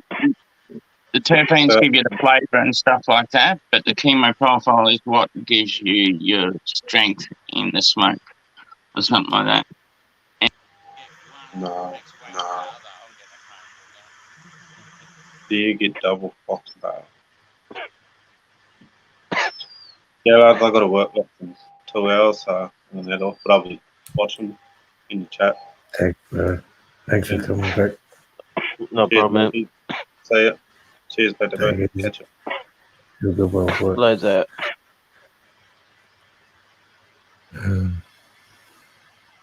See, so much like awesome information comes from everybody. It's fucking brilliant, man. I hope you guys, everybody still learns of everyone, even though you're at like pretty lengthy, not lengthy, you've been doing it for a fair few years, but you're still finding it good to talk to new people and stuff and get info. Is it possible to get a double foxtail? Oh yeah, I had like foxtail off a little. Yeah. I might. It wasn't from topping. It was because the main bud was about. Be lucky to be 2 centimeters away from the light. Right. So it ended up with like 4 or 5 foxtails. So I moved the light, but they stayed foxtailed and they ended up growing another probably 2 centimeters high each. It was like 4 or 5 foxtails at the top of the bud. When you top it, either side of where you top looks like it's gonna start growing from there again. Like when you top the plant normally in bed, it now grows in 2 places. You think, oh, that's what will happen, but it doesn't really grow from there. It will the tiniest bit. It'll shape up to be looking like the top of a bud, rather than the mangled state that you left it when you topped it. But the rest of the bud will just get fatter. True. I guess different strains do, like, I'm just thinking off the top, like the short fat plants would do so, but then see something like the SS that's just going to grow tall or big, edgy, whichever way, yeah. I mean, what you're saying is definitely, but I'm just thinking like some of these ones that are just 10 feet tall, each branch of it 4 foot. Every day is a school day. That's right. Even if you're like the top scholar or just a veteran. You're always learning. And you're always trying new things, and it's like you hear someone else say something, or you see something in the comments, fucking piques an interest. Like, I might give that a go. Yeah, like new things come up in the culture, but I guess there's always the tried and tested techniques, and the traditional way is good, but that's one thing that would happen. Like, we're more boutique. We're more boutique or craft growers. We're not fucking farming to supply fucking the masses. We're not trying to get this done as quick and efficiently as possible. We're looking for the best product. Yes. Yeah.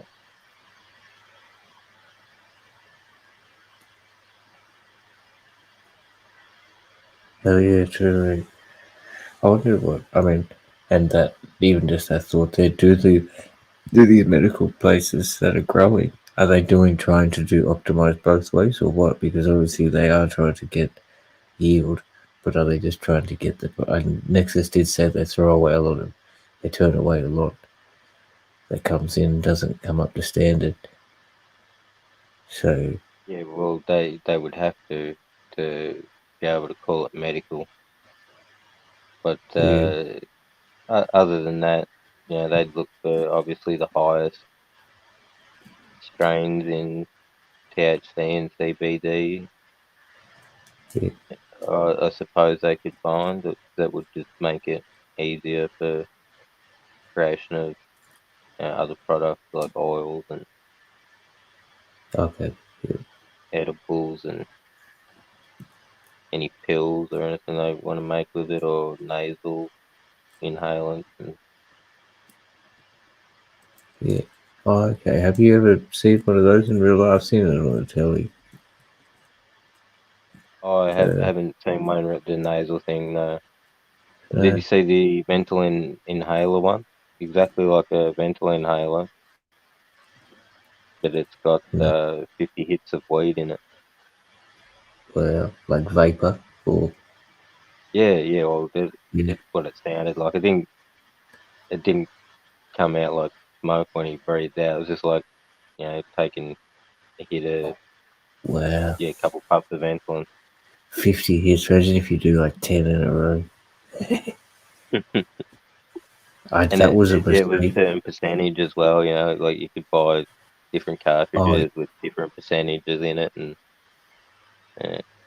that's something I'll probably look into too. Like, I'm thinking about that because this will be much healthier, and it's just like that potency. That's what you're looking for. Is digested straight into your system, and that I do enjoy that kind of the edible feeling. But um, what I was thinking, oh yeah, I was thinking there's one. It was a mistake, and I'm not telling anybody to go and do this.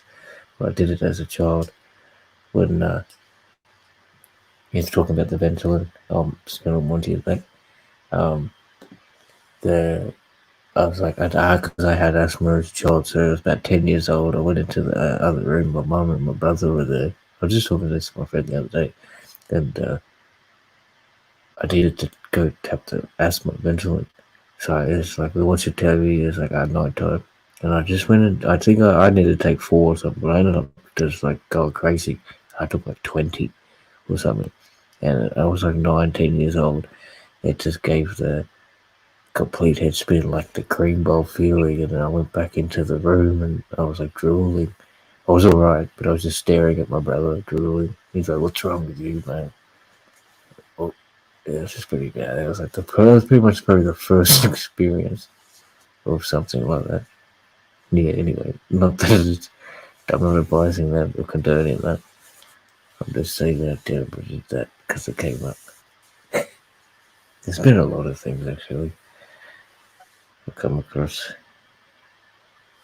But, how'd you go, Monty? What happened there? You had to do something?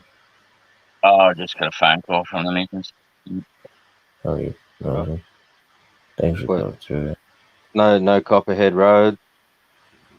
No, I got to it before it started, I think. But look at it, right? How Happy to how be is she, there. mate? All right. Yeah, it's not too bad, no. Just, yeah, she's pretty good. She's all right. Just wanted to know when I'd be home because I had to come down and I'll go out and take her to hospital and stuff. Be a chauffeur because she shouldn't be driving. Right? She had the second shot and got sick, eh? Far out, bro. First shot, and the second one is due on Friday, which she's not going for. Oh. Talk her out of it. Oh, I think standing just that and having blood pooling up in her eye. And she got her worried too, having a stroke or something like either a stroke or some sort of bleeding in the orbital nerve or something like that. Oh, brother. That's terrible. I wonder how many, anyway. Well, yeah. Hopefully it's better quickly, Yeah. There's a question there. Winter heat mat, but not for very long. Yeah, like normally the temperature in the house is fine. But yeah, if I feel like it's too cold, I'll just have a heat mat under it at all times. I just plug it in, and the heat Can you mat, see that on you? heat Inside. mat doesn't No. do much. No, they're not that warm, are they? They only put lifted up a couple of degrees, really. But Yeah, like it's few warm. degrees above ambient temp. Yeah. And realistically, they do warm the water enough to make that sort of That's like good. at least warm, like not quite body temperature, but it'd be like at least 20 degrees, I reckon. The water get up, so it's nice. Doesn't chill the roots either when you water it. I mean, Yeah, just enough to after stop the chill anyway. Yeah, because I pop inside, like on the saucepan in paper towel, but as soon as the taproot breaks, move them outside to break the surface outside into a pot of dirt.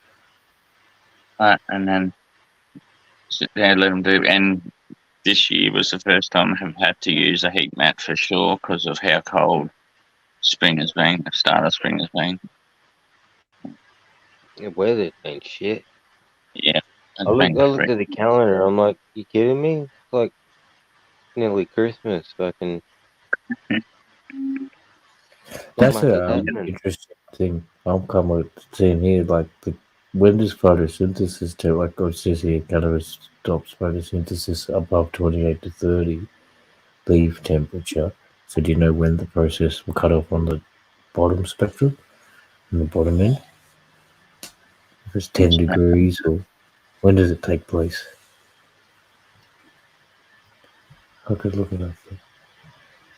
As long as it's not frosting, I reckon it would be all right. Like I suppose temperature has a big deal with turning them to go into flower, but I was gonna say when I was a poorer, like, or when I was new at it, I didn't bother controlling much, right? So it just lived with what it had to live with, and it coped with, going down to 8 degrees. Yeah. Yeah. I mean, that's probably just there's I mean, obviously, ideal conditions all the time for like maximum growth or whatever. But yeah, I mean, I think too. Yeah, like anything, because things that are growing in the forest, they're going through all sorts of things too, and they're still growing, but obviously optimum, not to optimum, unless it's some crazy genetic. Yeah. Environmental changes, animals and shit. Yeah, when you're in a tent, you can control shit. You can control temperature, and that it does give the plant the best chance to get to the size that you want it to get to. As quick as possible, sort of thing. Yeah. That's a good point, man.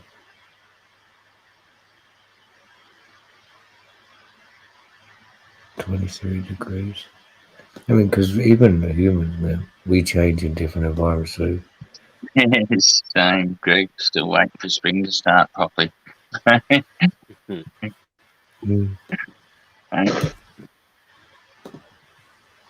Even all the the decidual trees and stuff like that aren't evergreen. They're all late to pop their leaves this year, except for the fruit trees. They were pretty quick, actually.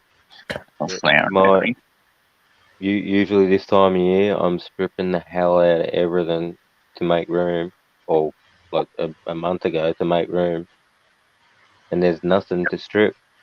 Like everything's just lacking. It's like so far behind. Same. I'm hoping so.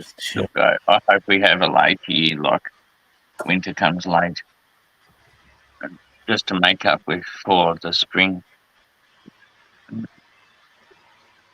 I hope we have a good finish to the year because there's been a bad start to the year, so we need a good finish to the year. You see what's coming in the next 10 days? Yeah. Yeah. It's ridiculous, isn't it? Oh, yeah. So fucking pain. What's coming in the next 10 days? Basically, rain, Oh, and okay. Yeah, then we've got very mid temperatures storm, for and that. then showers, and a storm, then partly showers, and a storm, and then showers, and a storm. But what the fuck's going on? Yep. We're again, well, less than, we're just a little over a month from Christmas. Right. Yeah. 10 days over 30 days. 10, 15 or something like that, isn't it? Something like that. It's shocking. Normally we'd be having weeks of 30 degrees weather already. Weeks of 30s already. Yeah. And next month we would have got our first week of 40 weeks, 40-degree weeks. For December. I was thinking, December, what's the growth just to of begin like to Iceland? It'll be only a month. 30s or something like that. I hope it's a month of 30s. It'll be good. Like, I knew that all those clones I put out at the start of the year, at the start of spring, that all went into flower, are all starting to re-veg now. Throwing out little 3-fingered leaves at the top of themselves. Yeah. I'd like to get people from the Arctic, so I can see what their environment, people, if anybody does outdoor. I suppose Canada, they would be in similar Arctic conditions as if you're in the north of that. A lot But I of was them thinking don't go out because of it. like Scandinavia. British Columbia and Canada, they don't go outdoor there because the climate doesn't allow them to. Really. Yeah, when it gets cold there, it snows on their plants. So it's like you'd be pushing it, probably finishing outside. You'd probably have to rush them inside or something. For So the you last could plant few weeks for a to little. finish up. True that. Yeah. I reckon changing them from outside to inside, and vice versa, they go through a little bit of light shock and a terpene profile change. Oh yeah, they know the difference between a fucking LED and the Real. sun. Sure. Yeah. Especially when you do it when they're budding, in the middle of budding and stuff, and you try and do that, it definitely changes the flavour, the smell, the bud. But that's like with that Kevin Jodrey thing that I was watching, like he was talking about the chemo profile thing of plants, which must be the intoxicating part, the THC, CBD and all that, and the terpene profile, which is your flavour, smell. And that, to boost one, robs the other. So you can't have them both. You can get them into a happy medium, but you can't boost them both up to maximum. If you try and boost one, it'll steal from the other. And vice versa. Like how CBD levels out THC. Yeah. Think, I'll get a high CBD and a high THC, that'll fuck me up. And then you like get leveled out at a certain point. Like, hey, this is going nowhere anymore. You got yourself a 6% THC. That's about all it is above the fucking CBD level. It's like my 1024, but I do like it. It's a nice strain, 26% THC and 20% CBD. Wow. Which one's that? 1024. 1024, yeah. Medical seeds in Spain for the breeders. They also do another strain which is called 2056, I think. 2056 it is. Which must be the offspring or something of the 1024 way it's numbered, and that like it's almost double in number again.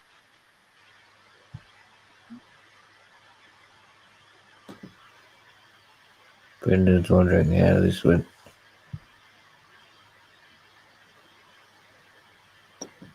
I'm using it as a microphone, man. I'm in 10 minutes of fame.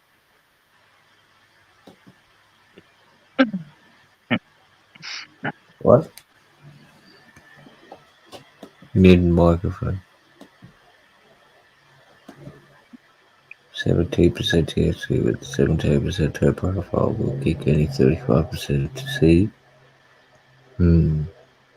This is something that is probably a lot of people are getting influenced by this 35%, thinking, oh, that's going to be so strong, that's going to be the best kind of combination and experience. But as his comment there,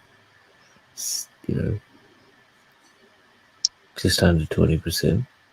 But the See, it's like, I don't know whether I believe a lot of the numbers when they're coming up with 30s and 40, like anywhere between 30 to 40%. I don't know whether I believe the numbers or whether they just pay. Look, you are getting into territory where that's not realistic unless it's been genetically modified. Yeah. So there is no 50% THC plant. There is no 80% THC. They're all No, but I don't construct, even believe the 30, 40, like in between 30 and 40% numbers. Like I really don't believe in a lot of stuff. Fucking like especially like I don't know, what would be a good example. Well, I looked up this one called Red Devil, right? And I'm like, all right, I want to get that. It says it's 50% THC. So I start looking more and more. I'm going through with it, and then I find out that it's not an actual plant. Yep. It's weed that's been fucking basically turned into a moon rock. And I'm like, what the hell? Yeah. Yeah. Oh, okay. Yeah. But yeah. So 20-25% is what you're looking at. That's realistic. I reckon that's pretty like 25%. I'm getting that. Like if you got that tested and you know it was legit numbers, I'd be happy. Yeah, especially for And I think they're paying. I reckon certain people who create strains and that out there pay the people they have test their percentage a little extra just to bump the number. Yeah, just to talk it. Over time, they will increase it. The same way, yeah. I'm thinking as someone gets better with it, as someone dials in, dialing in your strain and learning your strain, like especially if you're going over and over and over, you're definitely going to increase your THC levels because you'll get better at providing the environment that it likes and the feed regimen that it likes. Yeah, and maybe as you're saying there, like it's GMO. I really hope there's no GMO fair. I don't care if they make a GMO weed and it's like 100% THC. I don't want to smoke it. Just leave weed natural. Yeah, that's right. People breeders over time will slowly increase it the same way it's slowly increased over time. Yeah, absolutely. So, as you say, anything that's going over 20%, because when it was naturally formed, like before the hydro came, he's probably still getting out to and that's just sad, wasn't I'm thinking that the balance, whatever was in the plant, and the best weed's still growing outdoors, man. I know that, but I'm saying I realise that. I'll vouch for that totally, but I'm saying that the natural, what's in there of that traditional combination is probably healthiest too. When you start, like as you're saying, like the balance, you can't have that healthy balance. You're stealing from the other one as it grows or whatever. That if it gets too much THC, something else is losing out, and it's probably not the healthiest experience. That's my interpretation of what he meant by chemo profile too. Like, because I assumed that's what it was. Because I'm wondering what else he could be talking about. Because he's like terpenes and alcohol. I think it was alcohols and stuff that are on the fucking plant were put into one part thing, and the other one chemo profile, I'm sure, would be THC, CBDs, CBG. So, and he was very specific with saying that you can't increase one without robbing the other. So if you increase your terpene profile going with the smell and the flavour, trying to get people pumped on a smell like the gassy smell and that, you're robbing from your Oh, chemo profile. yeah.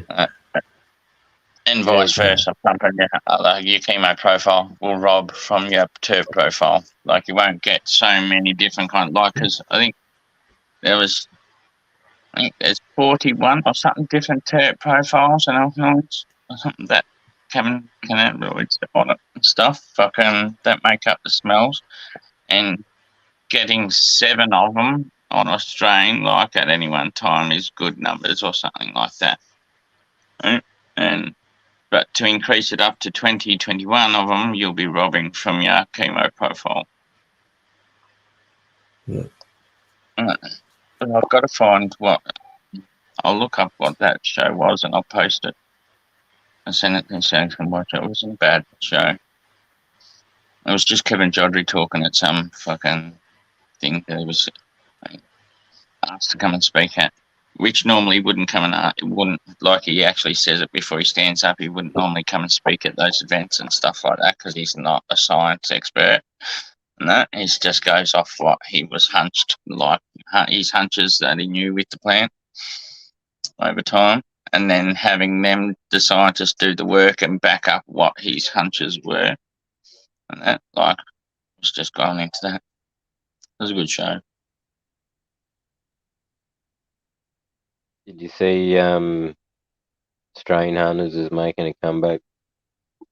Yeah, gonna keep it going for tribute to Franco, was it? Yeah, tribute to Franco. Gotta keep it going for Franco. And that they released the last strain. Did you see the last strain they released? It was for Franco too. The something cheese it is.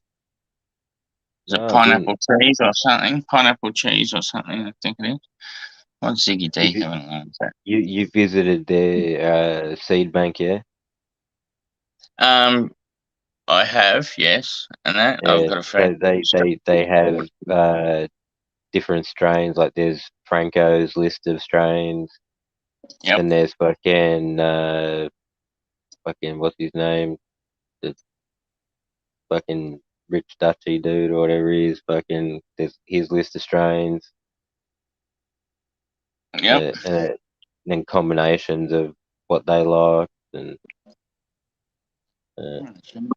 Yep. They got a fair whack. Yeah, this pineapple cheese or whatever it is was the last strain he was working with or something, or the one that they went to get or something. I don't know. It explains it a little bit more, and it doesn't go into too much detail because it was just a little clip before, like they do the proper one on it. This is that.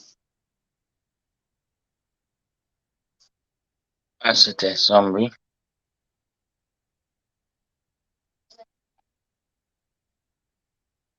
Can you see that, PTP? Yeah, yep. Yeah.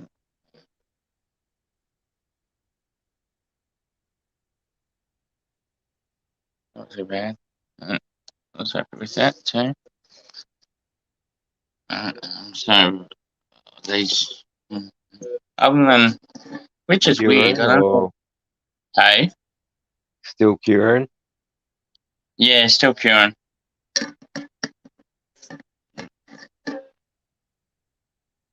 Especially that one. That's the last of the Girl Scout crack, that one. Out of the 3 sour diesel plants I had, 2 of them are really plain sort of thing with their profile. Terp profiles really not strong. But the other one, 2 out of 3 is strong, and one of them's not. There's one definitely stronger than all 3, and it's really strong. Which is weird because I don't know why. But were they? No, they weren't 3 separate seeds. They were all off one seed. They're all for clones. Weird. All clones off one mother, and that, but they've all come out with 3 different same terpene profile, but strengths are different, like how strong the profile is. Yeah.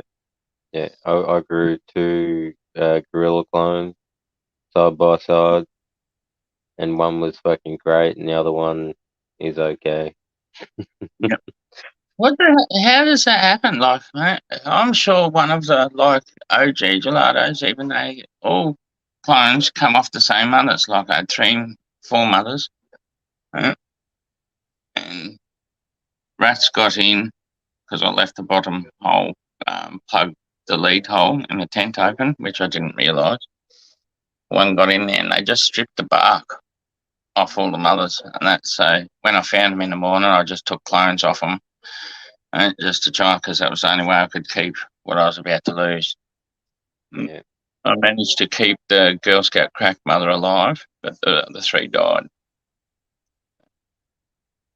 I kept a clone of the OG gelato, and I didn't keep one off the sour diesel. I didn't care for that. I didn't want to do it because of the parent anyway. And the Death Zombie clone I kept somehow managed to plant that and forgot. I didn't realise I didn't keep one. And that's why I had to pop new seeds of it. But I'm sure like one of the OG gelato clones, like even though they come off the same mother, it even grew a different blood structure and like as well. It was weird. Same with the 2 Death Zombie fucking ones are different to each other. It's weird. At least one clone out of like each of the 3 or 4 each one had all have different sort of profiles, except for the Girl Scout pack was probably the most consistent. It has stayed the same. I got shut down pretty soon now. I got some shit. Okay, it's been 2.5 hours. Fucking awesome. For like everyone coming through, just chilling, comment. I'll keep going for like 3 minutes. Did you get to see that before, FairGrow? Oh, what? Wait a minute. Everybody, I'll get this out of the way. Hang on a second. Where's this? Oh, no. Go again. Ooh. Is that the one of these gelato or the Girl Scout? It's a Death Zombie one. Death Zombie. Yeah. From Green Bam in Colombia. Ooh. That's good, man. You done good. Coming up. You'll be happy. Keep it in the jar. PTP telling you that did you tell FairGrow to get out there with tweezers and pull the seed husks off? I didn't tell him to. I told. I was thinking if I get him to do it, like I don't know. If I'm like, I want to rip it out. Yeah. Yeah. I don't know if you're just gonna like grab it and rip the whole thing, the whole fucking head off it, you know. And then, I didn't know if you had, like that sort of dexterity and finesse needed to I don't handle think I something would. that I was fragile. lucky that it opened because I came back in a few hours and the shell had widened out. So I just rubbed it twice and it came off. And the other one hasn't moved. So it's good. And then the third one, as I said before, like it's done the same trick. It's breached the soil, but the shell looks like it's still on it, but it's still halfway up there. So probably tomorrow morning it'll be up. But watch out, because sometimes they'll dry out because if they've popped the surface, the sun gets on them and they'll dry out and go hard. I'm thinking that. I've been drizzling every like few hours, probably about 4 times a day. I go out and just put drizzles around the side of it. Have you got a mister like a spray bottle? Just try and spray bottom and that, but that way. But the plant is only, like I said, the plant only has so much energy stored to try and do that. And sometimes the seed is just on there too much. And they also have like a bit of flesh, like a white flesh inside the husk that surrounds the seed. That must be like an egg yolk sort of type thing for a seed where they get the energy from to pop. Yeah, I can see that in the wrapped around as well. You've got to pull them off. Like you've got to Yeah, tweezers. It's just like a real gentle. Oh, fuck, you can't see it. I can talk about that yoke. See? That's Yep. at the half of the big. You can. Yep. Yeah, you can see it. Little white. Yeah. Yeah. Alright, Yeah, I'm I gonna didn't. bust out. I was tripped out by the Okay. little white thing, like the little white meat bit the first time. And I was like, what the? And I'm like, wow, how am I going to bust that out and stuff? Like had me stumped for a little minute. Right? Just kept on rising with the tweezers and that, and close the tweezers and put it between the husk, and then let the tweezers open, and they separate it. You got to do it so gentle because you got to try not to damage them. Yeah. The little stems are so soft and that, so you got to be careful. I suppose if So you. God, I'll just. I'll be back. You guys can keep going. Chill. Keep talking. you're up, man.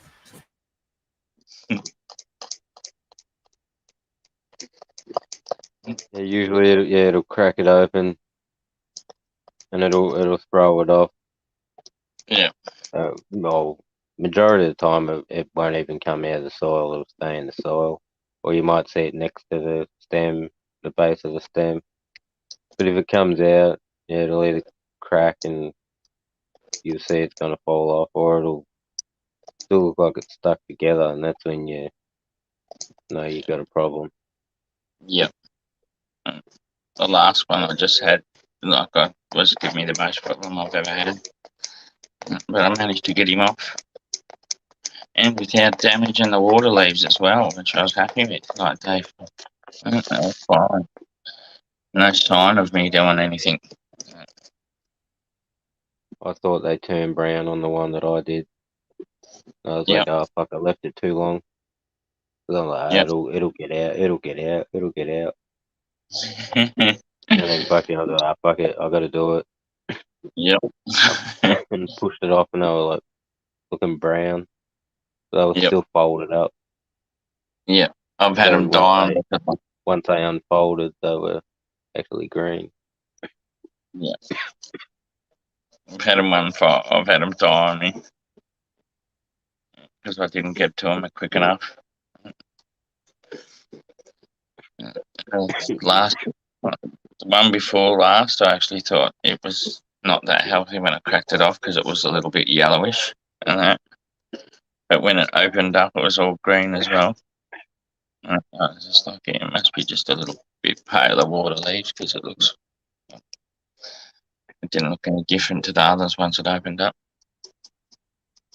You know, ripped the heads off them before trying to take the seed off.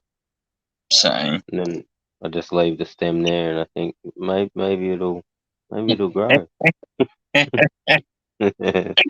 No. No. Yeah. I've done that too. Yeah. Come on, please.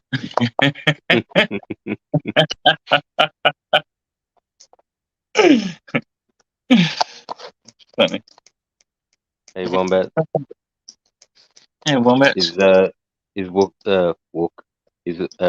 live, mate? Yep. Is he live? I don't know. Wombat has got a Hook gone live in the chat. Yep. I wonder what Hook's going to do a show on. What is it? Oh, it's Wednesday night too. He does a show tonight, doesn't he? Yeah, he wasn't sure if he was going to. Yep. Yeah, he's live. I didn't even realise the big man has his say was a separate channel until you sent it to me today. Didn't it? Yeah. I thought the big man has his say was just going to be like a weekly episode on the cannabis culture show. I sent the link to Nexus, and he sends back, "Thanks, mate. Didn't even know Hook had a second channel." Yep. Yeah, I thought. Yeah, I didn't realise there was a second separate channel until today either. I just thought because like he'd done the couple of times, like the big man has his say on the Australian culture cannabis culture show. So I thought it was just a little segment that will be popping up on that regularly, like once a week or so. But no, I suppose they're smarter doing it the separate channel because that way you don't get fucking that one will only get punished, I suppose, for anything. Yeah, and yeah, That YouTube may not. And maybe too, if we do something over there that is acceptable, you can just transfer it over to the other channel. Yep. Yeah, for sure. That way you don't get any strikes on these cannabis cultures as well. Because it's not that hard really.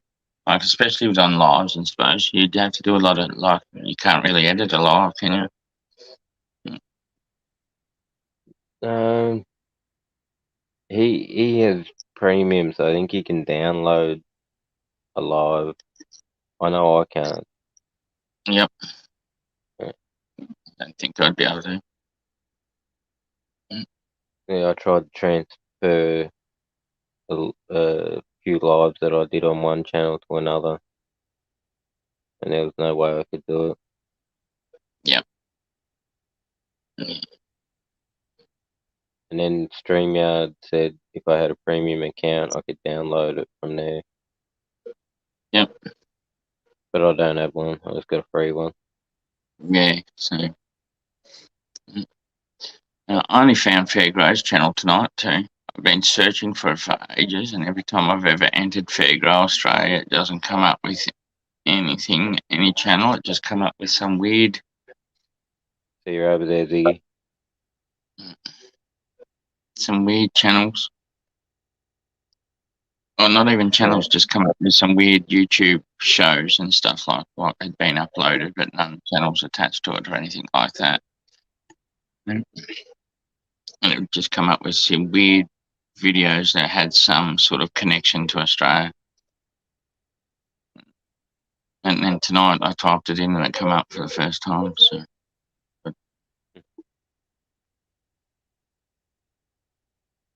I got it, like, from a comment he left on one of your videos.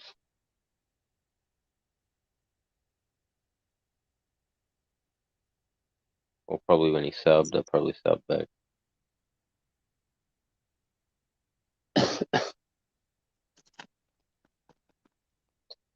I rip a honger and fucking go visit the hook.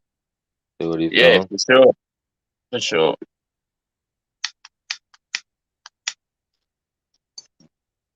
Just rip my honger. I haven't heard that word for a long time. Yeah, honger.